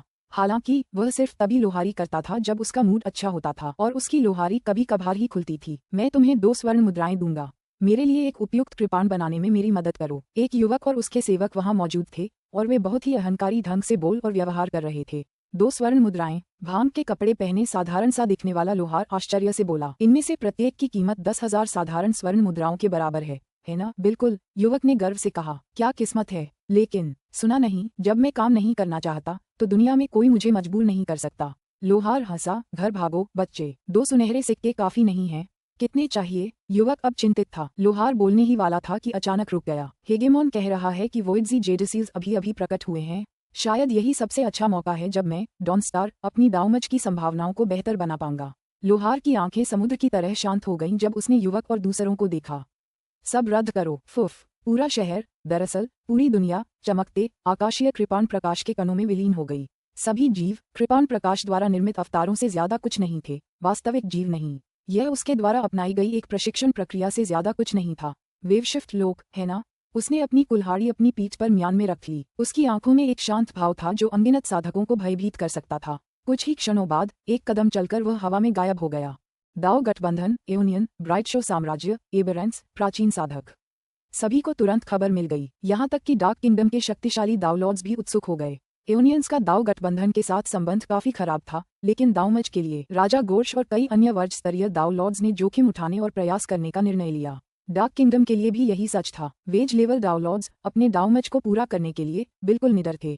वे भी चुपके से बैडलैंड्स क्षेत्र की ओर बढ़ने लगे। दावमज के सामने सबसे शक्तिशाली दावलॉर्ड भी निराशा महसूस करेंगे। जब पौराणिक वोइड्जी जेडसील्स, सबसे सर्वोच्च दावमज खजाने, अचानक प्रकट हुए तो अनगिनत दावलॉर्ड्स उत्सुक और व्याकुल हो गए। कई दावलॉर्ड्स शांत थे, लेकिन इसका मतलब यह नहीं था कि वे कमजोर थे। सम्राट हाथस्वॉर्ड इसका एक उत्कृष्ट उदाहरण थे। वे बहुत ही शांत स्वभाव के थे, और एक अटूट द्वेष के कारण चौथे चरण के दावलॉर्ड बनने के बाद ही उन्होंने युद्ध लड़ा। उस युद्ध से उन्हें बहुत प्रसिद्धि मिली, और जब वे अपने दावमज में सफल हुए तो वे अस्तित्व के सबसे तेजस्वी शाश्वत सम्राट बन गए। आज भी लोग उनके बारे में कानाफूसी करते हैं। एक और उदाहरण ब्राइट शो साम्राज्य के स्वॉर्ड पैलेस का दावलॉर्ड एविस्टाटर था। वह भी एक बहुत ही साधारण व्यक्ति था जो स्वॉर्ड पैलेस में रहता था और शायद ही कभी साहसिक कार्यों पर जाता था। हालांकि जब प्राचीन साधकों ने अपनी गतिविधियों में अति कर दी और उसे मजबूर कर दिया तो उसने उनके 3 वर्ष स्तरीय दावलॉर्ड्स को लगातार मार डाला और फिर उनके एक सम्राट को पराजित किया। उसे अपने समय में अनंत प्रदेशों का सबसे शक्तिशाली दावलॉर्ड माना जाता था। स्पष्टतः इन मुहरों के प्रकट होने से सामान्यतः कम महत्वपूर्ण लेकिन अविश्वसनीय रूप से शक्तिशाली दावलॉर्ड्स के प्रकट होने का कारण बना। उनमें से कोई भी ऐसी किसी चीज से हिचकिचाएगा नहीं जिससे उनके दांवमच पूरा करने की संभावना बढ़ सकती थी। मौत भी उन्हें रोक नहीं सकती थी। पुस्तक 31 अध्याय 17 वास्तेवेन महल के लिए मुसीबत। आतंक स्टाजिया स्टारफ्लो नदी थंडरसाउथ पैलेस के भीतर जी निंग और नाइनडस्ट सेक्लॉर्ड अभी भी यहाँ शांति से प्रशिक्षण ले रहे थे। अरे, नाइनडस्ट सेक्लॉर्ड का चेहरा अचानक पीला पड़ गया। उसने आंखें खोली और जोर से पुकारा, डार्कनॉर्थ, डार्कनॉर्थ, क्या बात है? निंग एक प्रार्थना चटाई पर बैठा था और पुनर्मिलन के पत्थर के धूपदान के लाभकारी प्रभावों का उपयोग करके प्रशिक्षण ले रहा था। उसके सभी 5 सर्वोच्च तलवार दाव तीसरे चरण तक पहुंच चुके थे, लेकिन वह उन्हें तीसरे चरण के ओमेगा तलवार दाव में वास्तव में संयोजित करने की अड़चन में फंस गया था। हालांकि पत्थर का धूपदान उसे दाव का ध्यान करने में प्रभावी रूप से मदद कर रहा था, फिर भी सबसे कठिन अड़चनों को हल करना काफी कठिन था। अभी अभी कुछ बड़ा हुआ है। नाइनडस्ट सेक्लॉर्ड काफी उत्साहित लग रहा था। क्या तुमने अपने दाव गठबंधन के बैडलैंड्स क्षेत्र में वेव शिफ्ट दायरे के बारे में सुना है? हाँ। निंग चौंक गया। वह जगह उसकी अपनी मातृभूमि त्रिलोक के काफी पास की। उसका बड़ा भाई सोलेस्की अभी उसी लोक में था। वह उस जगह से कैसे अनजान हो सकता था? वॉल्जी जेडसील्स वेव शिफ्ट दायरे से निकल आए हैं, नाइनडस्ट सेक्लॉर्ड ने उत्साह से कहा। अनंत प्रदेशों के सभी 6 प्रमुख संगठनों को इस मामले के बारे में पहले से ही पता है। कई वर्ष स्तरीय डाउलॉर्ड पागल हो गए हैं। जिन लोगों ने इसके बारे में सुना है उनमें से अधिकांश पहले ही बैडलैंड्स क्षेत्र की ओर बढ़ चुके हैं और वेव शिफ्ट दायरे में प्रवेश करने वाले हैं। वॉल्जी जेडसील्स, निंग दंग रह गया। ये तो कमाल का दावमच खजाना था। कोई भी वर्ष स्तरीय दाउलॉर्ड ऐसी वस्तु के लिए पागल हो जाएगा। इतने सारे वर्ष स्तरीय दाउलॉर्ड्स ने टेरस्टाजिया और अन्य भयावह खतरनाक जगहों पर हमला करने की हिम्मत इसलिए की क्योंकि उन्होंने बहुत पहले ही मरने की संभावना के बारे में चिंता करना छोड़ दिया था। उनके लिए उनका एकमात्र लक्ष्य दाउमज में अपनी जीत की संभावना बढ़ाने के लिए हर संभव प्रयास करना था। जब वॉल्जी जेडसील्स के उभरने की खबर फैली तो ये स्वाभाविक ही था कि कई वर्ष स्तरीय दाउलॉर्ड्स तुरंत वेव शिफ्ट दायरे में हमला करेंगे। बड़ा भाई सोलेस्की वहाँ है। निंग का दिल बैठ गया। अच्छा नहीं, सोलेस्की के लिए वेव शिफ्ट दायरे में जाना शुरू से ही खतरनाक था। अब जबकि कई वर्ज लेवल डाउनलॉर्ड भी लड़ाई में शामिल हो गए थे, सोलेस्की उन कई संकी लोगों की तुलना में उतना ताकतवर नहीं था। वह पहले से भी ज्यादा खतरे में होगा। मैं अभी भी अपनी जीवन सीमा से बहुत दूर हूँ। लेकिन नाइनडस्ट सेक्लॉर्ड की आंखें उत्साह से चमक रही थीं। वॉल्जी जेडसील्स पौराणिक सर्वोच्च दाउमज खजाने हैं। सम्राट वेव शिफ्ट के जाने के बाद से इन खजानों के बारे में कोई खबर नहीं है। अगर हम यह मौका चूक गए तो शायद हम इन्हें हासिल करने का मौका भूल जाएंगे। डार्कनॉर्थ, मैंने वेव शिफ्ट दायरे में जाने का फैसला कर लिया है। तुम क्या सोचते हो, हम साथ क्यों नहीं चलते? अगर हम सेना में शामिल हो जाएं, तो हमें सचमुच किसी चीज से और किसी से भी डरने की जरूरत नहीं होगी। अब जब वह चौथे चरण पर था तो नाइनडस्ट शक्ति के मामले में पहले स्लॉट डॉनस्टार, डॉलॉर्ड स्काइक्स, किंग गोर्श और उनके जैसे योद्धाओं के समान स्तर पर था।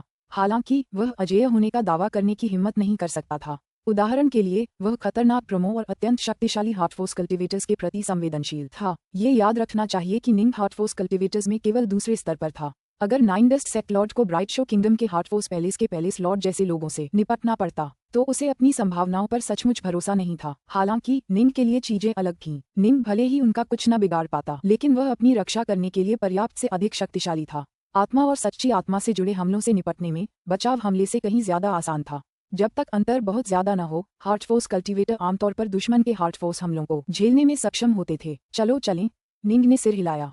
हम स्वाभाविक रूप से ऐसा मौका नहीं छोड़ सकते। हा, कमाल है। मुझे लगता है कि अंतहीन प्रदेशों के सबसे शक्तिशाली प्रसिद्ध डाउलॉर्ड्स वहां जा रहे होंगे, और ये तो बस सही बात है। मुझे लगता है कि कई शक्तिशाली लेकिन कमजोर डाउलॉर्ड्स भी वहां जा रहे होंगे। नाइनडस्ट ने उत्साह से कहा, डार्कनॉर्थ, हम दोनों ही अंतहीन प्रदेशों में इतने प्रसिद्ध नहीं हैं, लेकिन जब हम साथ मिलकर काम करेंगे तो हमें किसी से डरने की जरूरत नहीं होगी। सहमत, हम किसी भी तरह के हमले से निपट सकते हैं। निंग भी काफी आश्वस्त था। वे दोनों अभी ज्यादा मशहूर नहीं थे। निंग ने कोंगसन को मार डाला था, फिर भी बहुत कम लोग थे जो डाउलॉर्ड डार्कनॉर्थ का नाम जानते थे। जहां तक निंडस्ट सेक्लॉर्ड की बात है, वह भी उतना मशहूर नहीं था। दोनों ही किंग गोर्श, स्काइक्स, डॉनस्टार या ऐसे ही दूसरे लोगों जितने मशहूर नहीं थे। चलो समय बर्बाद न करें, तुरंत उस दिशा में चलें, निंग ने कहा। ठीक है, चलो अभी चलते हैं। अगर हम बहुत धीमे रहे तो हो सकता है कि कोई और इसे ले ले। नाइनडस्ट सेक्लॉर्ड भी समय बर्बाद नहीं करना चाहता था। अंतहीन प्रदेश, वास्तेवेन पैलेस। डाउलॉर्ड सोलेस्की और डाउलॉर्ड बैटल मास्टर पहले से ही इस मामले पर बैठक कर रहे थे। क्या? डाउलॉर्ड बैटल मास्टर ने आश्चर्य से डाउलॉर्ड सोलेस्की को देखा। उफ, न तो मैंने और न ही बैडलैंड्स ने सोचा था कि ऐसा कुछ होगा। हम काफी सावधानी से आगे बढ़ रहे थे, और आप जानते ही हैं कि बैडलैंड्स अंकगणित में कितना कुशल है। हम दोनों में से किसी ने भी नहीं सोचा था कि हम सम्राट वेव शिफ्ट के जाल में फंस जाएंगे। हमने तो बस ततैया के छत्ते पर लात मार दी। डाउलॉर्ड सोलेस्की ने अपना सिर हिलाया। मैं जो जानता हूँ उसके आधार पर अंतहीन प्रदेशों के शीर्ष संगठनों को इस बारे में पहले से ही पता है। वोइडजी जेडसील्स का उदय निश्चित रूप से बड़ी संख्या में वर्ज स्तर के डाउलॉर्ड्स को हमारी ओर आकर्षित करेगा। उनके सामने हम कुछ भी नहीं हैं। बड़े भाई सोलेस्की, ज्यादा चिंता मत करो। मेरा अंदाजा है कि सम्राट वेवशिफ्ट ने बहुत पहले ही इसकी योजना बना ली थी। वह किसी को भी उन जेड सील्स को आसानी से हासिल करने नहीं देंगे। जो कोई भी उन्हें छूता वह तुरंत कुछ खास मंत्रों को सक्रिय कर देता जिससे ये सब होता। असल मकसद अंतहीन प्रदेशों के वर्ज स्तर के डाउनलॉर्ड्स को सील्स के लिए लड़ने के लिए वेवशिफ्ट दायरे में लाना था, बैटल मास्टर ने कहा। ठीक है, ये सचमुच सम्राट वेवशिफ्ट की योजना का हिस्सा था। सोलेस्की ने भी इसे स्वीकार किया। किसी एक डाउनलॉर्ड को इन 5 पौराणिक मोहरों को हासिल करने की इजाजत कैसे मिल सकती थी? जाहिर है उनके उभरने से एक बड़ा झगड़ा और संघर्ष छिड़ जाएगा। बैटल मास्टर ने कुछ गणनाएं की, फिर एक गहरी सांस ली। मुझे तो बस खून और मौत का तूफान दिखाई दे रहा है। वेवशिफ्ट क्षेत्र उन्मत्त कत्लेआम और हत्या का एक शमशान बन जाएगा। मैं तो ये भी नहीं बता सकता कि वहाँ कितने डाउनलॉर्ड्स मारे जाएंगे। डाउनलॉर्ड सोलेस्की ने कहा, संख्या विज्ञान में कुशल प्रमुख शक्तियों को ये गणना करने में सक्षम होना चाहिए कि वेवशिफ्ट क्षेत्र कितना घातक होगा, लेकिन कोई भी खतरा इन डाउनलॉर्ड्स को आने से नहीं रोक पाएगा। अक्सर 1 लाख में से 1 से भी कम डाउनलॉर्ड ही डाउमज में सफल हो पाते थे, और जो सफल होते थे उनमें से अधिकांश बेहद साधारण डाउनलॉर्ड होते थे। अविश्वसनीय रूप से शक्तिशाली डाउनलॉर्ड अनंत प्रदेश अनगिनत युगों से अस्तित्व में थे, लेकिन कितने शक्तिशाली डाउनलॉर्ड शाश्वत सम्राट बन पाए? उनकी गणना के आधार पर इस पीढ़ी के किसी भी शक्तिशाली डाउनलॉर्ड के अनंत सम्राट बनने की संभावना बहुत कम थी। इसलिए हर कोई मोहरों की खोज में पूरी तरह से निडर होगा। युद्धगुरु, मुझे शक है कि वास्टहेवन महल भी खतरे में होगा, डाउनलॉर्ड सोलेस्की ने कहा। ये सब मेरी गलती है। जब मैं वेवशिफ्ट वर्ल्ड गया था तो मैंने कल्पना भी नहीं की थी कि इससे इतना बड़ा हंगामा मचेगा। इसलिए मैंने यह बात नहीं छिपाई कि मैं वहां जा रहा था। मुझे लगता है कि अनंत प्रदेशों के कई लोग जानते होंगे कि मैं बहुत पहले वेवशिफ्ट महल में प्रवेश कर चुका हूँ। वे डाउनलॉर्ड यहाँ आकर वास्टहेवन महल के लिए मुसीबत खड़ी कर सकते हैं। आपका असली शरीर हमारे भाइयों को यहाँ से दूर ले जाएगा और कुछ समय के लिए छिप जाएगा। छिप जाओ, डाउनलॉर्ड बैटल मास्टर ने भौहें चढ़ाईं। बहुत अच्छा, मुझे अभी से ही अंदाजा हो रहा है कि मुसीबत जरूर आने वाली है। मैं तुरंत अपने भाइयों को कहीं और ले जाकर कुछ देर के लिए छिप जाऊंगा। वास्टहेवन महल के डाउनलॉर्ड्स में से सोलेस्की, ब्राइटफिश और निंग सभी के पास केवल अवतार ही मौजूद थे। यहाँ एकमात्र डाउनलॉर्ड था जिसका असली शरीर और अवतार दोनों मौजूद थे, वह था बैटल मास्टर। बैटल मास्टर अंकगणित में भी कुशल था, हालांकि वह अंकगणित में बैडलैंड्स से कमतर था। हालांकि वह चौथे चरण तक पहुंच गया था, जबकि बैडलैंड्स अभी भी तीसरे चरण पर अटका हुआ था। फिर भी वह अंकगणित के माध्यम से चौथे चरण का डाउनलॉर्ड बन गया था। अगर वह वास्टहेवन महल के भाइयों को छिपा देता तो शायद उन्हें ढूंढने वाले ज्यादा लोग नहीं होते। जैसे ही वे इस मामले पर चर्चा कर रहे थे, बड़े भाई, अचानक एक आवाज गूंजी, जैसे ही एक सुनहरे वस्त्र पहने युवक वहां से गुजरा। यह निंग का अवतार था। जी निंग। सोलेस्की निंग की तरफ देखकर मुस्कुराया। मैं अभी तुमसे बात करने ही वाला था। वेवशिफ्ट दायरे में परेशानी के कारण? निंग ने तुरंत पूछा। तुम्हें भी इसके बारे में पता है?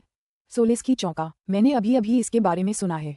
क्या इसका आपसे कोई लेना देना है? बड़े भाई, निंग थोड़ा चिंतित था। सच तो ये था कि वह अभी भी सेकंड सटिप का एक डाउनलॉर्ड ही था और उसने डाउनलॉर्ड के रूप में ज्यादा समय नहीं बिताया था। इसलिए ब्राइट शो साम्राज्य ने उसे इस मामले की जानकारी देने की जहमत नहीं उठाई थी। और सच तो ये था कि ऐसा करना उनके लिए नामुमकिन था। निंग के विश्व स्तरीय अनुचर के लिए दूर ब्राइट शो साम्राज्य में स्थित अपने क्लोन से संपर्क बनाए रखना बेहद मुश्किल था। इसका थोड़ा बहुत संबंध मुझसे है। सच कहूं तो बैडलैंड्स और मैं ही इसके लिए जिम्मेदार थे। सोलेस्की ने सिर हिलाया, उसके चेहरे पर एक कड़वी मुस्कान थी। आखिरकार हमें मार तो पड़ी, लेकिन कोई भी सील नहीं मिली। सच कहूं तो हम दोनों में से किसी को भी इसकी उम्मीद नहीं थी। मैं तो बस एक हार्ट शिफ्ट पल पाने की उम्मीद कर रहा था और उसका इस्तेमाल करके अपने डाउमेज की संभावनाओं को मजबूत करना चाहता था। मुझे क्या लगता था कि हम किसी तरह वोइडजी जेडेसील्स को सामने ला पाएंगे। सोलेस्की अपनी सीमाओं को जानता था। चूंकि अनगिनत अराजकता चक्रों के बावजूद कोई भी मोहरें हासिल नहीं कर पाया था, तो वह खुद भी उन्हें हासिल करने की उम्मीद कैसे कर सकता था? अगर उसे किसी को दोष देना ही था तो वह केवल डाउनलॉर्ड बैडलैंड्स को ही दोष दे सकता था, जो अंकगणित में बिल्कुल अद्भुत था। डाउनलॉर्ड बैडलैंड्स उनके सामने मौजूद कुछ ज्यादा गंभीर सवालों को ढूंढने और हल करने में कामयाब रहा था, जिसके परिणामस्वरूप उन्होंने सम्राट वेवशिफ्ट द्वारा छोड़ी गई सुरक्षाओं को सक्रिय कर दिया था। इस मामले में ज्यादा चिंता करने की जरूरत नहीं है, डाउनलॉर्ड सोलेस्की ने कहा। टेरास्टाजिया में तुम्हारे पास चिंता करने के लिए बहुत कुछ है। सावधान रहो, ठीक है? डार्क नॉर्थ टेरास्टाजिया भी काफी डरावनी और खतरनाक जगह है। बड़े भाई सोलेस्की के पास कम से कम डाउनलॉर्ड बैडलैंड्स का अवतार तो है जो उसकी मदद कर रहा है। डाउनलॉर्ड बैडलैंड्स की संख्यात्मक क्षमताओं के कारण दोनों ज्यादातर मुसीबतों से बच पाएंगे। उनके लिए मुसीबतों से बचना मुश्किल नहीं होना चाहिए, डाउनलॉर्ड बैटल मास्टर ने कहा। ये सुनकर निंग ने राहत की सांस ली। सही कहा, दूसरों की रक्षा के मामले में निंग खुद भी शायद बैडलैंड्स के अवतार के रूप में उपयोगी नहीं होता। बैडलैंड्स अंकगणित के दाव में बहुत शक्तिशाली था। ठीक है, डार्क नॉर्थ, डाउनलॉर्ड बैटल मास्टर ने जल्दी से पूछा। जब तुम्हारा बड़ा भाई सोलेस्की पहली बार वेवशिफ्ट दायरे की ओर गया था तो उसने उसे छिपाने की कोई कोशिश नहीं की थी। नतीजतन वास्टहेवन पैलेस को शायद कुछ परेशानी का सामना करना पड़ेगा। मेरा असली शरीर हमारे भाइयों के साथ वास्टहेवन पैलेस में छिपा रहेगा। क्या तुम्हारा अवतार यहीं रहेगा या हमारे साथ आएगा? रुको, वास्टेवन पैलेस को क्या परेशानी हो रही है? पुस्तक 31, अध्याय 18, डाउलॉर्ड्स इकट्ठा। हाल के दिनों में वेवशिफ्ट दायरे में प्रवेश करने वाला मैं अकेला वर्ग स्तरीय डाउलॉर्ड हूँ। डाउलॉर्ड सोलिस्की ने भारी स्वर में कहा। मैंने अपनी यात्रा को गुप्त रखने के लिए कोई कसर नहीं छोड़ी। हालांकि बहुत कम लोग मेरी यात्रा के बारे में जानते हैं, फिर भी कुछ वर्ग स्तरीय डाउलॉर्ड हैं जो जानते हैं। एकमात्र जी निंग का चेहरा पीला पड़ गया। डाउलॉर्ड सोलिस्की ने समझाया, अंतहीन प्रदेशों में कई खतरनाक जगहें हैं और वेवशिफ्ट क्षेत्र में बहुत कम खजाने हैं। शून्य सागर जेडसील्स के अलावा यहाँ कोई खास दिलचस्प चीज नहीं है जो इसे टेरस डार्सी के मुकाबले कम आकर्षक बनाता है। सम्राट वेवशिफ्ट के जाने के बाद से कोई भी उन मुहरों में से एक भी नहीं ढूंढ पाया है, इसलिए अब बहुत कम डाउलॉर्ड हैं जो वेवशिफ्ट क्षेत्र के खतरों का सामना कर पाएंगे। हाल ही में अंदर जाने वाला मैं ही अकेला व्यक्ति हूँ, तो फिर तो मुसीबत खड़ी हो जाएगी। निंग ने सिर हिलाया। सब लोग अंदाजा लगा लेंगे कि वेवशिफ्ट दायरे के अंदर किसी ने ही इतनी बड़ी हलचल मचाई होगी। अगर तुम ही हाल ही में अंदर गए हो तो सबका निशाना तुम ही बनोगे। सिर्फ मैं ही नहीं, बैडलैंड्स भी मुश्किल में पड़ने वाला है। डाउलॉर्ड सोलिस्की ने सिर हिलाया। डाउलॉर्ड सोलिस्की की भविष्यवाणी भयावह रूप से सटीक निकली। बैडलैंड्स कोर्ट वाकई मुश्किल में था। धमाका! पूरे बैडलैंड्स कोर्ट पर एक भयानक काला बादल छा गया। उस काले बादल के बीच में एक काले वस्त्र पहने महिला खड़ी थी। उसकी त्वचा हरी थी, उसकी आंखें लाल थीं और उसके सिर पर 2 घुमावदार हरे सींग थे। उसने ठंडी आवाज में पुकारा, बैडलैंड्स। साथ ही दाऊवादी डस्ट्रेन, एक नीला वस्त्र पहने आदमी बैडलैंड्स दरबार के सामने खड़ा था। ये डाउलॉर्ड बैडलैंड्स का अवतार था। एक अवतार? क्या तुम सचमुच मुझसे मिलने के लिए एक साधारण अवतार भेजने वाले हो? फींट क्वीन डस्ट्रेन ने ठंडी सांस ली। डाउलॉर्ड डस्ट्रेन को उनकी असाधारण शक्ति और शैतानी राक्षसी मार्ग पर चलने के कारण फेंट क्वीन कहा जाता था। उन्हें सार्वजनिक रूप से अनंत प्रदेशों की 7वीं सबसे शक्तिशाली डाउलॉर्ड माना जाता था, लेकिन निश्चित रूप से ये रैंकिंग केवल उन डाउलॉर्ड्स पर आधारित थी जिन्होंने बाहरी दुनिया के सामने अपनी शक्ति का खुलासा किया था। कई ऐसे भी थे जिन्होंने अपनी शक्ति का खुलासा नहीं किया था और बाहरी दुनिया उनके बारे में बहुत कम जानती थी। उदाहरण के लिए नाइनडस्ट सेक्लॉर्ड लगभग डाउलॉर्ड डस्ट्रेन के बराबर था, लेकिन बहुत कम लोग उसके बारे में जानते थे। मुझे बहुत दुख है, लेकिन मेरा असली शरीर कुछ समय पहले ही मेरी पत्नी के साथ दर्शनीय स्थलों की यात्रा के लिए निकल चुका है। डाउलॉर्ड बैडलैंड्स के अवतार ने अपनी दृष्टि से दूर आसमान को छू लिया, साथ ही दाऊवादी डस्ट्रेन और दूर बैठे दूसरे दाऊवादी। मुझे पता है कि तुम सब क्यों आए हो। वेवशिफ्ट क्षेत्र में घटित अजीबोगरीब और अविश्वसनीय घटनाएं वास्तव में मुझसे जुड़ी हैं। हालांकि मैं अपनी जान की कसम खाता हूं कि न तो मैंने और न ही डाउलॉर्ड सोलिस्की ने एक भी शून्य सागर जेडसील हासिल किया है। हाँ, सम्राट वेवशिफ्ट ने ये सब पहले से ही योजना बना रखी थी। ऐसा कोई तरीका नहीं है जिससे वह हमें इतनी आसानी से इन्हें हासिल करने देते। अगर तुम हमला करना चाहते हो तो बेझिझक आगे बढ़ो और मेरे अवतार को मिटा दो। हालांकि मैं, बैडलैंड्स, तुम सबको बता दूंगा कि अगर किसी ने सचमुच हमला करने की हिम्मत की तो मैं तुम्हें 10 गुना बदला दूंगा। अपनी बात पूरी करते ही डाउलॉर्ड बैडलैंड्स मुड़ा और सीधे बैडलैंड्स दरबार में वापस चला गया। उसने वहां आए हुए ढेरों डाउलॉर्ड्स की तरफ नजर तक नहीं डाली, न ही आसमान में फींट क्वीन डस्ट्रेन पर ध्यान दिया। फींट क्वीन डस्ट्रेन के चेहरे पर एक भद्दा भाव था और दूर खड़े बाकी डाउलॉर्ड्स भी हिचकिचा रहे थे। उन्हें मौत का डर नहीं था, लेकिन अगर बैडलैंड्स ने पहले ही उन्हें नजरअंदाज करने का फैसला कर लिया था तो उन्हें क्या करना चाहिए था?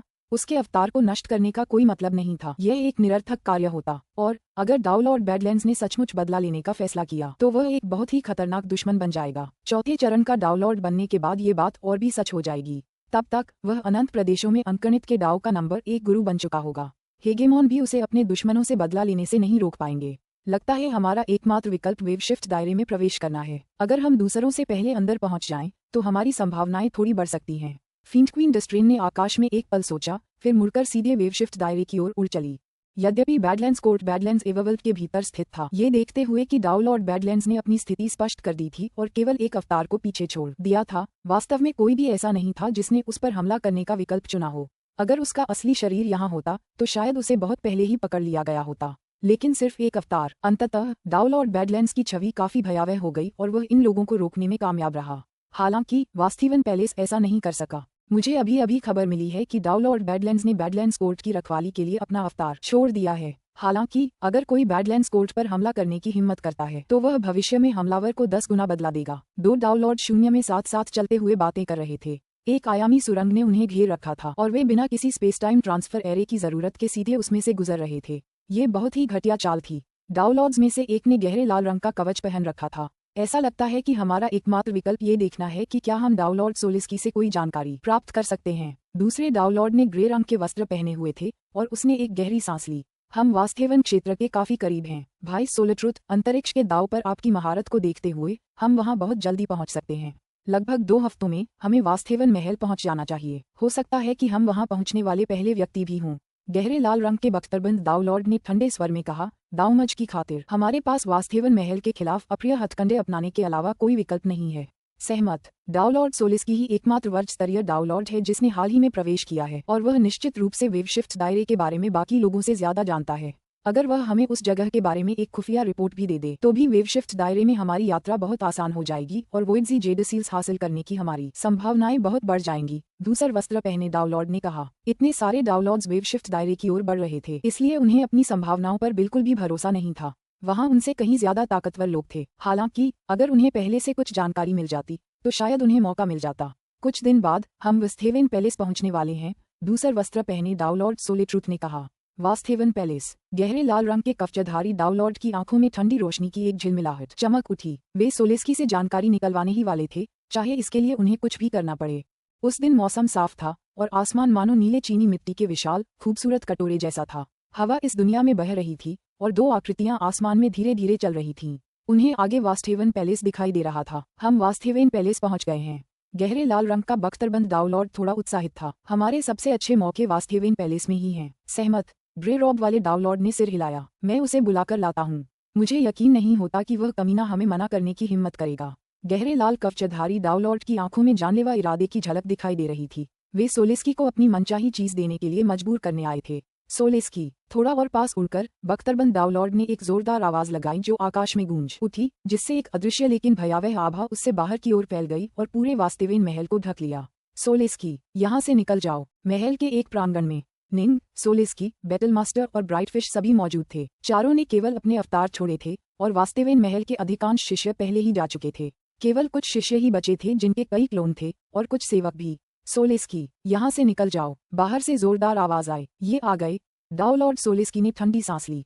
तो आखिरकार कोई आ ही गया। निंग, बैटलमास्टर और ब्राइटफिश सभी के चेहरे पर मिले जुले भाव थे। उन्होंने बहुत पहले ही भविष्यवाणी कर दी थी कि वास्थेवन पैलेस पर मुसीबत आने वाली है, क्योंकि कुछ दाऊलॉर्ड जरूर होंगे जो दाऊलॉर्ड सोलिस्की को मारने आएंगे। इसके अलावा कुछ दाऊलॉर्ड काफी पास में ही थे। कुछ तेजी से आगे बढ़ेंगे जबकि कुछ धीरे धीरे, लेकिन अंत में उनके कई जत्थे आएंगे। जाहिर है दाऊलॉर्ड्स का पहला जत्था आ चुका था। चलो जाकर देखते हैं कि वह कौन है। दाऊलॉर्ड सोलिस्की उठे और बाहर चले गए। निंग, बैटलमास्टर और ब्राइटफिश उनके पीछे पीछे चल रहे थे।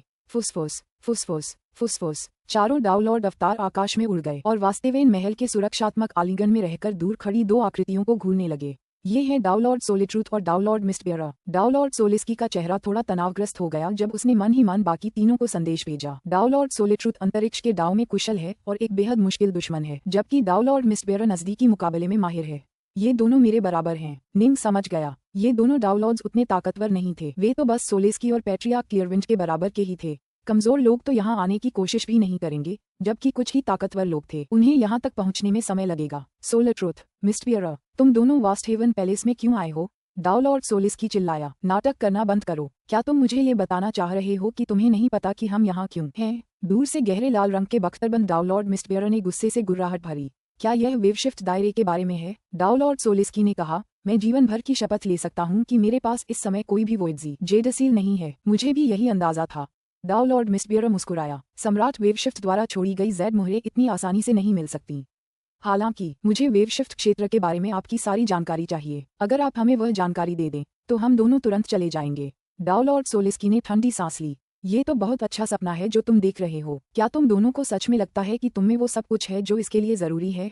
उन्होंने और दाऊलॉर्ड बैडलैंड्स ने उस जगह के खतरों का सामना करते हुए और यथासंभव जानकारी प्राप्त करने के लिए अथक परिश्रम करते हुए हजारों साल बिताए थे। ये सब दाऊलॉर्ड बैडलैंड्स द्वारा बार बार अंकगणितीय भविष्यवाणियों के प्रयोग का ही परिणाम था कि वे वेवशिफ्ट क्षेत्र के इतने सारे रहस्यों को जान पाए थे। वे ये जानकारी दूसरों तक कैसे पहुंचा सकते थे? यह एक ऐसी वस्तु है जो हमें पिछली बार टेरास्टाजिया में साहसिक यात्रा के दौरान मिली थी। दूर से दाऊलॉर्ड मिस्टबियरा ने एक अजीब पत्थर का गोला निकाला जो कई जटिल रूनों से ढका हुआ था और जिससे हल्की सी शक्ति की एक भयानक आभा निकल रही थी। अगर मैं इस वस्तु को कुचल दूं तो मैं पूरे वास्तवेन महल का विनाश कर सकूंगा। अगर तुम मुझे जरूरी जानकारी देने से इनकार करोगे तो मेरे पास इसका इस्तेमाल करने के अलावा कोई विकल्प नहीं बचेगा। बोलो, भूरे वस्त्रधारी दाऊलॉर्ड ने ठंडे स्वर में कहा। क्या तुम हमें जानकारी दोगे या नहीं? पुस्तक 31, अध्याय 19, दाऊमज के लिए। क्या वास्तवेन पैलेस के दाऊलॉर्ड्स, जिनमें जी निंग, दाऊलॉर्ड बैटलमास्टर, दाऊलॉर्ड सोलिस्की और दाऊलॉर्ड ब्राइटफिश शामिल थे, सभी चौंक गए। वे दाऊलॉर्ड मिस्टबियरा के हाथों में पकड़े पत्थर के ग्लोब को गौर से देखने लगे। उन सभी को पत्थर के ग्लोब से निकलती भयानक शक्ति की धुंधली आभा का आभास हो रहा था। इस डाउलॉर्ड मिसबेरर के पास वास्तव में ऐसी कोई वस्तु है। डाउलॉर्ड सोलिस्की और अन्य लोग पीले पड़ गए। वहां वास्तव में काफी संख्या में दाव सील और अन्य विचित्र कलाकृतियां थीं जो शाश्वत सम्राटों द्वारा निर्मित की गई थीं और समय के साथ धीरे धीरे जमा होती गई थीं। यह विशेष रूप से आतंक स्टाजिया के लिए सच था, जो डॉन युद्ध का युद्ध क्षेत्र रहा था। वहां अनगिनत खजाने थे जो भयानक स्तर की शक्ति को मुक्त करने में सक्षम थे।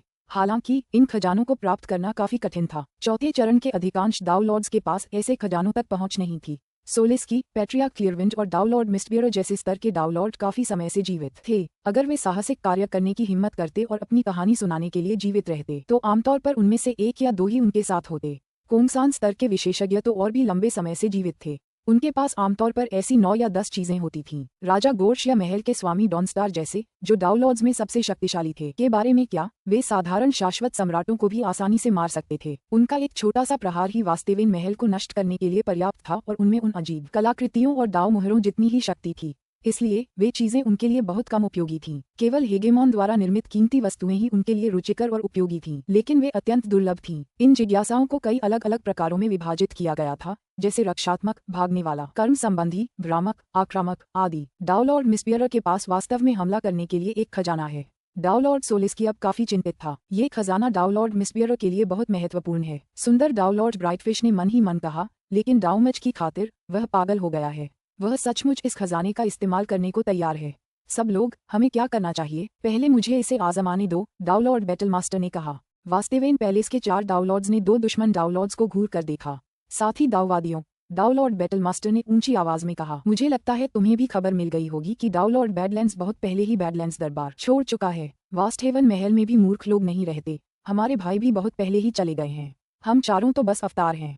अगर तुम उस खजाने का इस्तेमाल करके वास्टहेवन महल को नष्ट भी कर दो तो भी तुम ज्यादा से ज्यादा हमारे अवतारों को नष्ट कर पाओगे। हम इतने छोटे मोटे नुकसान सहने में पूरी तरह सक्षम हैं। डाउलॉर्ड मिस्बेरर और डाउलॉर्ड सोलिट्रुथ आकाश में अपनी स्थिति से उमड़ती हुई जानलेवा आभा बिखेर रहे थे। डाउलॉर्ड मिस्बेरर ने ठंडे स्वर में कहा, वास्टहेवन महल के निर्माण में तुम्हें उसकी सुरक्षात्मक संरचनाएं बनाने में भारी मेहनत करनी पड़ी। 4 अवतारों को बनाने के लिए जरूरी सामग्री भी बहुत महंगी थी। उनके पालन पोषण में लगने वाले समय की तो बात ही छोड़ो। क्या तुम सचमुच उन्हें यूं ही छोड़ दोगे? डाउमच की खातिर हम सचमुच सब कुछ छोड़ने को तैयार हैं। डाउलॉर्ड बैटल मास्टर मुस्कुराया, मेरे पास एक विचार है। चलो दोनों पक्ष एक कदम पीछे हट जाएं। दूर खड़े डाउलॉर्ड मिस्बेरर और डाउलॉर्ड सोलिट्रुथ ने एक दूसरे को देखा। बोलो, डाउलॉर्ड मिस्बेरर ने ठंडे स्वर में आदेश दिया। वास्टहेवन पैलेस वेवशिफ्ट दायरे से जुड़ी जानकारी वाली एक खुफिया रिपोर्ट सौंपने को तैयार है। डाउलॉर्ड बैटल मास्टर ने कहा, हालांकि इसमें बड़े भाई सोलिस्की की सारी जानकारी शामिल नहीं होगी, फिर भी यह बाकी ब्रह्मांड की वेवशिफ्ट दायरे के बारे में जानकारी से कहीं ज्यादा होगी। तुम क्या सोचते हो? अगर तुम दोनों मान जाओ तो हम तुम्हें तुरंत रिपोर्ट दे देंगे। इसमें डाउलॉर्ड सोलिस्की की सारी जानकारी शामिल होनी चाहिए। डाउलॉर्ड मिस्बेरर ठंडे स्वर में चिल्लाया। जैसे ही उसकी आवाज तेज हुई, कहीं से रक्त की एक असीम विशाल लहर प्रकट हुई, जो आकाश में फैल गई और पूरे वास्टहेवन महल को घेर लिया। डाउलॉर्ड मिस्बेरर की जानलेवा आभा भड़क उठी और वह दहाड़ा, यदि तुम मना करते हो तो मर जाओ। सोलिस्की, संघर्ष करना बंद करो। डाउलॉर्ड सोलिट्रुथ भी चिल्लाया, तुम बहुत आगे बढ़ रहे हो। डाउलॉर्ड बैटल मास्टर ने ठंडे स्वर में कहा, मेरे बड़े भाई और डाउलॉर्ड बैडलैंड्स ने ये जानकारी ढूंढने के लिए अनगिनत कष्ट सहे हैं। तुम चाहते हो कि वे ये सब हमें सौंप दें? नामुमकिन। क्या तुम हम दोनों को मूर्ख समझते हो? सम्राट वेवशिफ्ट क्षेत्र के निर्माता थे। वे अनंत प्रदेशों में अब तक देखे गए अंकगणित के दाव के सबसे कुशल विशेषज्ञ थे और हैं। वेवशिफ्ट क्षेत्र कई खतरों से भरा है और अविश्वसनीय रूप से जटिल है। अगर तुम हमें अपनी जानकारी का एक छोटा सा हिस्सा भी दे दो तो भी वह हमारे किसी काम का नहीं होगा। डाउलॉर्ड सोलिट्रुथ ने ठंडे स्वर में कहा, युद्धगुरु, हमारे साथ खेलना बंद करो। हम मूर्ख नहीं हैं। तुम्हारे सामने 2 विकल्प हैं। इसे सौंप दो या न सौंपो। जो कोई भी मेरे दाउमच को रोकने की हिम्मत करेगा, मैं उसकी जान ले लूंगा। दूर खड़े डाउलॉर्ड मिस्बेरर ने एक हाथ से पत्थर का गोला ऊपर उठाया। उसकी आवाज हत्या से भरी हुई थी। मैं तुम्हें इस पर विचार करने के लिए 3 सेकंड देता हूँ। अगर तुमने मना किया तो मैं तुम्हें मिटा दूंगा। 3, 2। डाउलॉर्ड मिस्बेरर आसमान में खड़ा था। चारों ओर खून की अंतहीन लहरें उठ रही थीं। पत्थर का गोला ऊपर उठा हुआ था और आखिरी चेतावनी दे रहा था। डाउमच की खातिर वह जरा भी दया नहीं दिखाएगा। लेकिन सोलिस्की, बैटल मास्टर और ब्राइटफिश सबके चेहरे पीले पड़ गए। निम के चेहरे पर उलझन भरी मुस्कान थी। सबकी चिंता एक ही है, दाउमच। हम ऐसे क्यों हैं? दाउमच से जुड़ी यह किस्मत मेरे बड़े भाई की है। आज तुम उस पर दबाव डालने आए हो, कल दूसरे भी ऐसा ही करेंगे। क्या हमें बार बार रास्ता देना है और यह मौका दूसरों को सौंपना है? निंग ने सिर हिलाया। तुम दोनों को चले जाना चाहिए। अगर तुम जाने से इनकार करोगे तो मेरे पास हमला करने के अलावा कोई चारा नहीं बचेगा। हमला? दूर खड़े दोनों डाउलॉर्ड चौंक गए। निंग का चेहरा धीरे धीरे ठंडा पड़ गया। चले जाओ। दूर खड़े दो डाउनलॉर्ड्स के चेहरे गंभीर हो गए। उन्हें धीरे धीरे निंग से पैदा हुए खतरे का एहसास होने लगा था। पहले निंग ने उनकी मौत की कामना नहीं की थी, लेकिन अब जब उसने कामना की तो उससे निकलने वाले खतरे का एहसास और भी गहरा हो गया। निंग का अवतार लगभग उनके बराबर ही था। अगर उसका असली शरीर यहाँ होता तो खतरे का एहसास और भी गहरा होता। कोई भी मेरे रास्ते को दाऊमज तक नहीं रोक सकता। डाउलॉर्ड मिसबियरर और डाउलॉर्ड सोलेट्रुथ ने एक दूसरे को देखा, लेकिन किसी ने भी संकोच नहीं किया। रिपोर्ट सौंप दो या युद्ध के लिए तैयार हो जाओ। डाउलॉर्ड मिसबियरर दहाड़ा। निंग की ठंडी आंखों में एक जानलेवा रोशनी की झिलमिलाहट कौंधी। शक्ति का एक अदृश्य उभार तुरंत फूट पड़ा, जो दो धाराओं में बट गया और सीधे दो डाउलॉर्ड्स की आत्माओं और उनकी सच्ची आत्माओं से टकराया। हार्टफोर्स उन्मूलन करता। यह डाउलॉर्ड मिसबियरर की आंखों में भय और अविश्वास की एक झलक उभरी। फिर उसकी निगाहें पूरी तरह से धुंधली और बेजान हो गईं। उसकी लाश आसमान से नीचे गिरने लगी। वह एक हार्टफोर्स कल्टीवेटर है। दूसर वस्त्रधारी डाउलॉर्ड सोलेट्रुथ का चेहरा हड्डी सा सफेद हो गया, लेकिन वह हार्टफोर्स एरेडिकेटर के हमले को झेलने में सक्षम था। उसने निंग को भयभीत होकर देखा। वह हार्टफोर्स हमला बेहद भयानक था। केवल अपने मजबूत डाउ हृदय की बदौलत ही वह बच पाया था। हालांकि वह जानता था कि हार्टफोर्स कल्टीवेटर के पास कई अजीब और अप्रत्याशित तकनीकें होती हैं, और वे वास्तव में ऐसे क्रूर हमलों पर निर्भर नहीं होते। वे मुख्य रूप से भ्रम और विस्मयकारी मंत्रों पर निर्भर करते थे। और अगर इस डाउलॉर्ड के क्रूर बल के हमले पहले से ही इतने शक्तिशाली थे, तो उसके भ्रम कितने शैतानी होंगे। एक पल का भी ध्यान भटकना घातक साबित हो सकता है। जल्दी करो और भाग जाओ। डाउलॉर्ड सोलेट्रुथ को अब किसी और चीज की परवाह नहीं थी। उसने जल्दी से हाथ हिलाया। फुफकार। एक चमकदार इंद्रधनुषी सुरंग तुरंत उसके बगल में प्रकट हुई और वह जल्दी से उसमें कूद गया और भागने लगा। 20 से भी ज्यादा दूर आदिम अराजकता के एक क्षेत्र में अंतरिक्ष में एक दरार दिखाई दी। कुछ ही क्षणों बाद दूसर वस्त्रधारी और कुछ हद तक लथपथ दिखने वाला डाउलॉर्ड सोलेट्रुथ उसमें से बाहर कूद पड़ा। उसके चेहरे पर एक स्तब्ध भाव था। वह वास्तव में एक हृदय बल साधक है। वास्तेवन महल का सबसे नया डाउलॉर्ड, डाउलॉर्ड डार्कनॉर्थ। एक बिल्कुल साधारण व्यक्ति जिसके बारे में मैंने लगभग कुछ भी नहीं सुना है। वास्तव में एक हृदय बल साधक है, और वह भी एक भयानक रूप से शक्तिशाली साधक। वह एक विचार से भाई मिसबियरर को मार डालने में सक्षम था। उफ, भाई मिसबियरर के दाव हृदय में उसकी अत्यधिक हत्यारी प्रवृत्ति के कारण कमी थी। मैंने कभी सोचा भी नहीं था कि वास्टेवन पैलेस का सबसे शक्तिशाली सदस्य डाउलॉर्ड सोलेस्की नहीं, बल्कि डाउलॉर्ड डार्कनॉर्थ होगा। डाउलॉर्ड सोलेट्रुथ ने एक हल्की आह भरी। अब चीजें पेचीदा होने वाली हैं। सबको लगा था कि वास्टेवन पैलेस से निपटना आसान होगा, लेकिन किसने सोचा था कि वहां इतना भयानक व्यक्ति मौजूद होगा। सभी इस बात पर सहमत थे कि हार्टफोर्स कल्टीवेटर्स से निपटना बेहद मुश्किल होता है। जब तक बिल्कुल जरूरी न हो, कोई भी जानबूझकर उन्हें अपना दुश्मन नहीं बनाएगा। वास्टेवन पैलेस के बाहर डाउलॉर्ड मिसबियरर की लाश आसमान से नीचे उतरती रही। डाउलॉर्ड सोलेस्की, बैटलमास्टर और ब्राइटफिश तीनों अविश्वास से निंग को घूर रहे थे। ये सब दाऊमज की वजह से है। निंग ने सिर हिलाया, फिर हाथ हिलाया और डाउलॉर्ड मिसबियरर की गिरती हुई लाश को उठा लिया। निंग ने फिर मुड़कर देखा तो बाकी तीनों उसे घूर रहे थे। कुछ गड़बड़ है, मैं तो बस उसकी लाश उठा रहा हूँ। हम बाद में खजाने बांट लेंगे। निंग मुस्कुराया। मजाक बंद करो। डाउलॉर्ड सोलेस्की सीधे निंग की ओर दौड़ा, फिर उसके कंधों को पकड़ लिया। जी निंग, तुम एक हार्टफोर्स कल्टीवेटर हो, ठीक है। आप वास्तव में एक हार्टफोर्स कल्टीवेटर हैं। बैटलमास्टर और ब्राइटफिश भी काफी उत्साहित थे। हाँ, निंग ने सिर हिलाया। ठीक है, पहले मैं अपना सारा ध्यान अपने अवतार को मजबूत बनाने में लगा रहा था। जैसे ही मैं एकांतवास से बाहर आया, ये सब हो गया। मुझे आप में से किसी से बात करने का भी मौका नहीं मिला। खैर, देर आए दुरुस्त आए। देर नहीं हुई, बिल्कुल भी नहीं। डाउलॉर्ड ब्राइटफिश काफी उत्साहित था। मैंने कभी सोचा भी नहीं था कि वास्टेवन पैलेस एक हार्टफोर्स कल्टीवेटर तैयार करेगा। हाँ, भविष्य में बाहरी दुनिया में कौन हमें नीचा दिखाने की हिम्मत करेगा। मुझे हमेशा से लगता था कि तुम तलवार के दाव के महारथी हो। डाउलॉर्ड सोलेस्की ने निंग को गौर से देखा। वह भी काफी उत्साहित था। मैंने कभी सोचा भी नहीं था कि तुम सचमुच एक हृदय बल साधक होगे, और इस क्षेत्र में तुम तलवार के दाव से भी ज्यादा शक्तिशाली होगे। तुमने डाउलॉर्ड मिसबियरर को बस एक नजर में ही मार गिराया। निंग खुद को रोक नहीं सका और बोला, दरअसल मेरी तलवार दाव मेरी हृदय शक्ति से थोड़ी अधिक शक्तिशाली है। पुस्तक 31, अध्याय 20, डाउलॉर्ड डार्कनॉर्थ का नाम। तुम्हारी तलवार दाव तुम्हारी हृदय शक्ति से भी ज्यादा शक्तिशाली है। डाउलॉर्ड सोलेस्की ने हैरानी से जी निंग को देखा। वह खुद को रोक नहीं पाया और पूछा, जी निंग, तुम किस स्तर तक पहुंच गई हो। ठीक है, निंग ने कहा, मैं भले ही सबसे ताकतवर डाउलॉर्ड्स को हरा न पाऊं, लेकिन उनसे बच निकलने में कोई दिक्कत नहीं होनी चाहिए। सच तो ये है कि निंग अब दूसरे दर्जे के डाउलॉर्ड्स के बीच ताकत के शिखर पर था। वह अब कोंगसन से कहीं ज्यादा ताकतवर था। अगर वह राजा गोर्श जैसे प्रथम श्रेणी के डाउलॉर्ड्स से भी लड़ता तो भी अगर उनके डाउ हृदय कमजोर होते तो वह जीत सकता था। अगर उनके डाउ हृदय कमजोर होते और वे उसके भ्रम में फंस जाते तो उसके पास उन्हें भी हराने का मौका होता। हालांकि अधिकांश सर्वोच्च डाउलॉर्ड्स के डाउ हृदय अत्यंत शक्तिशाली होते, इसलिए वह उनमें से अधिकांश का कुछ भी नहीं कर पाता। फिर भी निंग के पास उसका हेगेमॉन कवच था और वह जिंदा रहने में बेहद कुशल था। उसके पास 9 नवीनता कलाएं, हृदयलोक प्रक्षेपण, अंतरिक्ष पार करने की क्षमता और भी बहुत कुछ था। सचमुच ऐसे बहुत कम या न के बराबर डाउलॉर्ड थे जो उसका कुछ बिगाड़ सकते थे। लेकिन डाउलॉर्ड सोलिस की काफी हैरान था। डार्कनॉर्थ, तुम अचानक हार्टफोर्स कल्टीवेटर कैसे बन गए? डाउलॉर्ड बैटल मास्टर काफी उत्सुक था। एक साधक के रूप में शुरुआत में मैंने तलवार के ताव की तुलना में हृदय बल में और भी तेजी से सुधार किया। निंग की आंखों में एक पुरानी याद ताजा थी। बाद में कुछ घटनाओं ने मेरे हृदय पर गहरा प्रभाव डाला, जिसके परिणामस्वरूप मैं अपने हृदय बल में बिल्कुल भी सुधार नहीं कर पाया।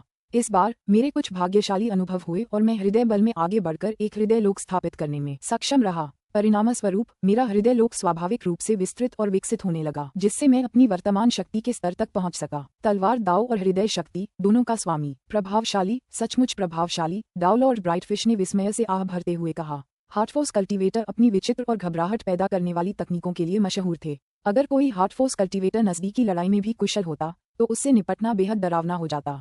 निंग बिल्कुल ऐसा ही इंसान था। ओह ठीक है डार्कनॉर्थ, तुमने डाउलॉर्ड सोलरट्रुथ को अभी क्यों छोड़ा? डाउलॉर्ड ब्राइटफिश ने जल्दी से कहा। मुझे थोड़ा सा अंदाजा हो रहा था कि तुमने सिर्फ एक बार हमला किया था और तुमने कोई भ्रम का इस्तेमाल नहीं किया। ठीक है, निंग ने सिर हिलाया।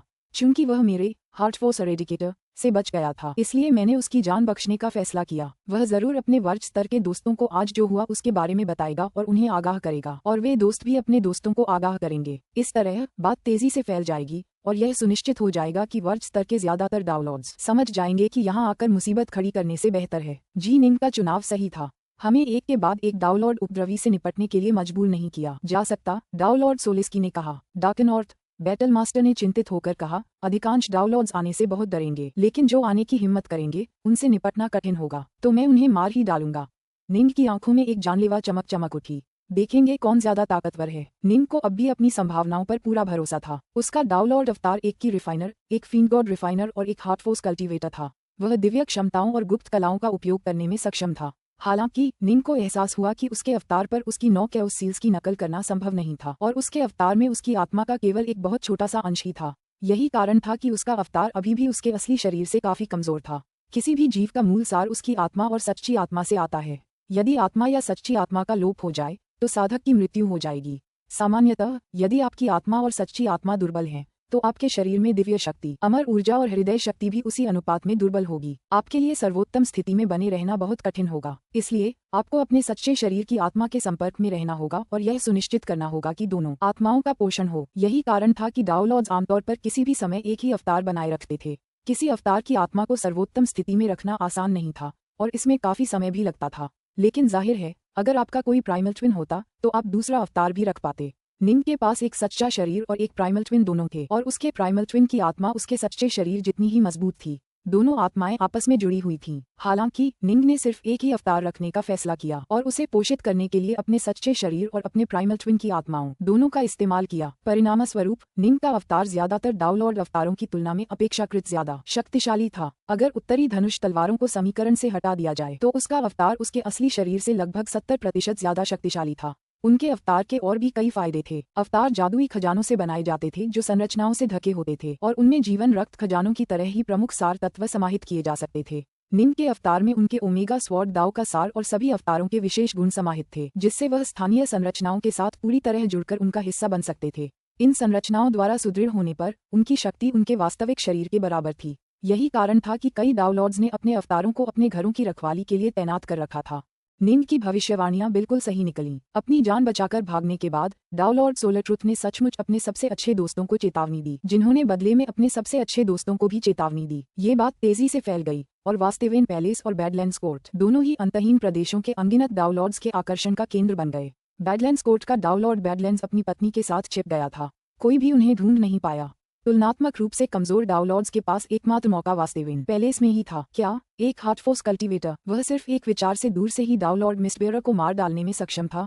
डाउनलॉर्ड सोलरट्रुथ तो मुश्किल से जिंदा बच पाया था। क्या उनका अवतार ही इतना शक्तिशाली है? वास्टेवेन पैलेस के इस भयानक हार्टफोर्स कल्टीवेटर का नाम क्या है? डार्कनॉर्थ। उसका नाम डार्कनॉर्थ है। बात तेजी से फैलने लगी। जब निंग ने कोमसन को मारा था तब उसने खुद को जाहिर करने की जहमत नहीं उठाई थी, इसलिए बहुत कम लोग जानते थे कि वही हत्यारा है। नतीजतन अनंत प्रदेशों में उसकी कोई खास प्रतिष्ठा नहीं थी। हालांकि सिर्फ एक अवतार से उसने जो अद्भुत परिणाम दिखाए उससे अनगिनत डाउनलॉर्ड्स तुरंत चौंक गए। उसने तो असल में लड़ाई भी नहीं की थी। उसने डाउनलॉर्ड मिस्टबेरर को बस एक नजर से ही खत्म कर दिया था। इस युद्ध ने उसे तुरंत प्रसिद्धि दिला दी। आखिरकार निंग अनंत प्रदेशों में सचमुच प्रसिद्ध हो गया। अनगिनत डाउनलॉर्ड्स अब एक भयानक हार्टफोर्स कल्टीवेटर के बारे में जानते थे जिसे डाउनलॉर्ड डार्कनॉर्थ के नाम से जाना जाता था। एक साधारण अराजकता भरी दुनिया। एक साधारण नश्वर शहर। डाउलॉर्ड बैडलैंड्स और उनकी पत्नी इस शहर के अंदर एक पहाड़ी विला में रह रहे थे और एक आरामदायक जीवन जी रहे थे। यह क्या है? डाउलॉर्ड डार्कनॉर्थ हार्टफोर्स कल्टीवेटर बन गया है। उसने सिर्फ अपने अवतार से डाउलॉर्ड मिस्बियरर को मिटा दिया। डाउलॉर्ड बैडलैंड्स आराम से शराब पी रहा था, लेकिन अचानक उसके चेहरे पर एक अजीब सा भाव आ गया। तुमने अभी क्या कहा, पति? डाउलॉर्ड डार्कनॉर्थ। उसकी खूबसूरत पत्नी भी चौंक गई। हाँ, डाउलॉर्ड डार्कनॉर्थ। याद है वह जीनिंग बालक जो कभी हमारे बैडलैंड्स दरबार में थोड़े समय के लिए रुका था? जहाँ तक मुझे याद है, जब वह बैडलैंड्स दरबार में आया था तब वह केवल एक ज्येष्ठ देव था। ऑलगॉड एस्टेट से लौटने के बाद ही वह विश्व स्तरीय साधक बना। ऐसा लगता है जैसे कल ही की बात हो जब वह विश्व स्तर पर था। अब वह सचमुच अपने अवतार का उपयोग करके केवल एक विचार से डाउलॉर्ड मिस्बियरर जैसे लोगों का सफाया कर सकता है। वह निश्चित रूप से मुझसे कहीं अधिक शक्तिशाली है।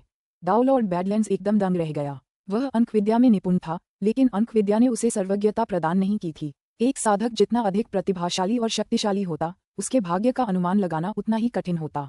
अगर उसका अवतार इतना शक्तिशाली है, तो उसका असली शरीर कितना प्रभावशाली होगा?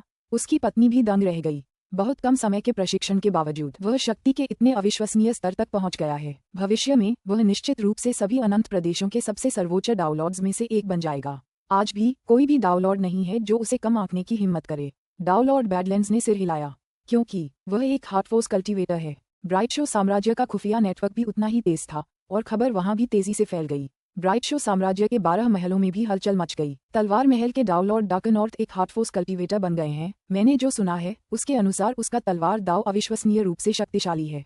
फिर वह हृदय बल में भी इतना दुर्जेय कैसे हो गया? हार्टफोर्स पैलेस के डाउलॉर्ड सोलेविंड अत्यंत प्रतिभाशाली हो सकते हैं, लेकिन मुझे नहीं लगता कि वह अपने अवतार का उपयोग करके डाउलॉर्ड मिस्बियरर को एक विचार से ही खत्म करने के लिए पर्याप्त मजबूत हैं। डार्कनॉर्थ एक हार्टफोर्स कल्टीवेटर बन गया है। राजकुमार ग्रेटजॉय अभी अभी ब्राइट शो किंगडम लौटे ही थे कि उन्होंने ये खबर सुनी।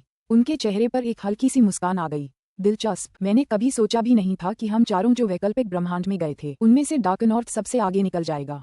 लगता है मुझे और भी ज्यादा मेहनत करनी होगी। 1 करोड़ किलोमीटर से भी ज्यादा ऊंचे एक अजीब लाल लाल पेड़ की पत्तियों के नीचे एक दुबला पतला गंजा युवक बैठा था। उस युवक के चेहरे पर मुस्कान थी, लेकिन उसकी आंखें बंद थीं और वह चुपचाप वहां अभ्यास कर रहा था। उसका ऊपरी शरीर लाल लाल दिव्य रूनों से ढका हुआ था, जो उसके पीछे लगे विशाल जलते हुए पेड़ से जुड़े हुए लग रहे थे। ये रून कभी फैल जाते तो कभी एक साथ गुच्छों में इकट्ठा हो जाते।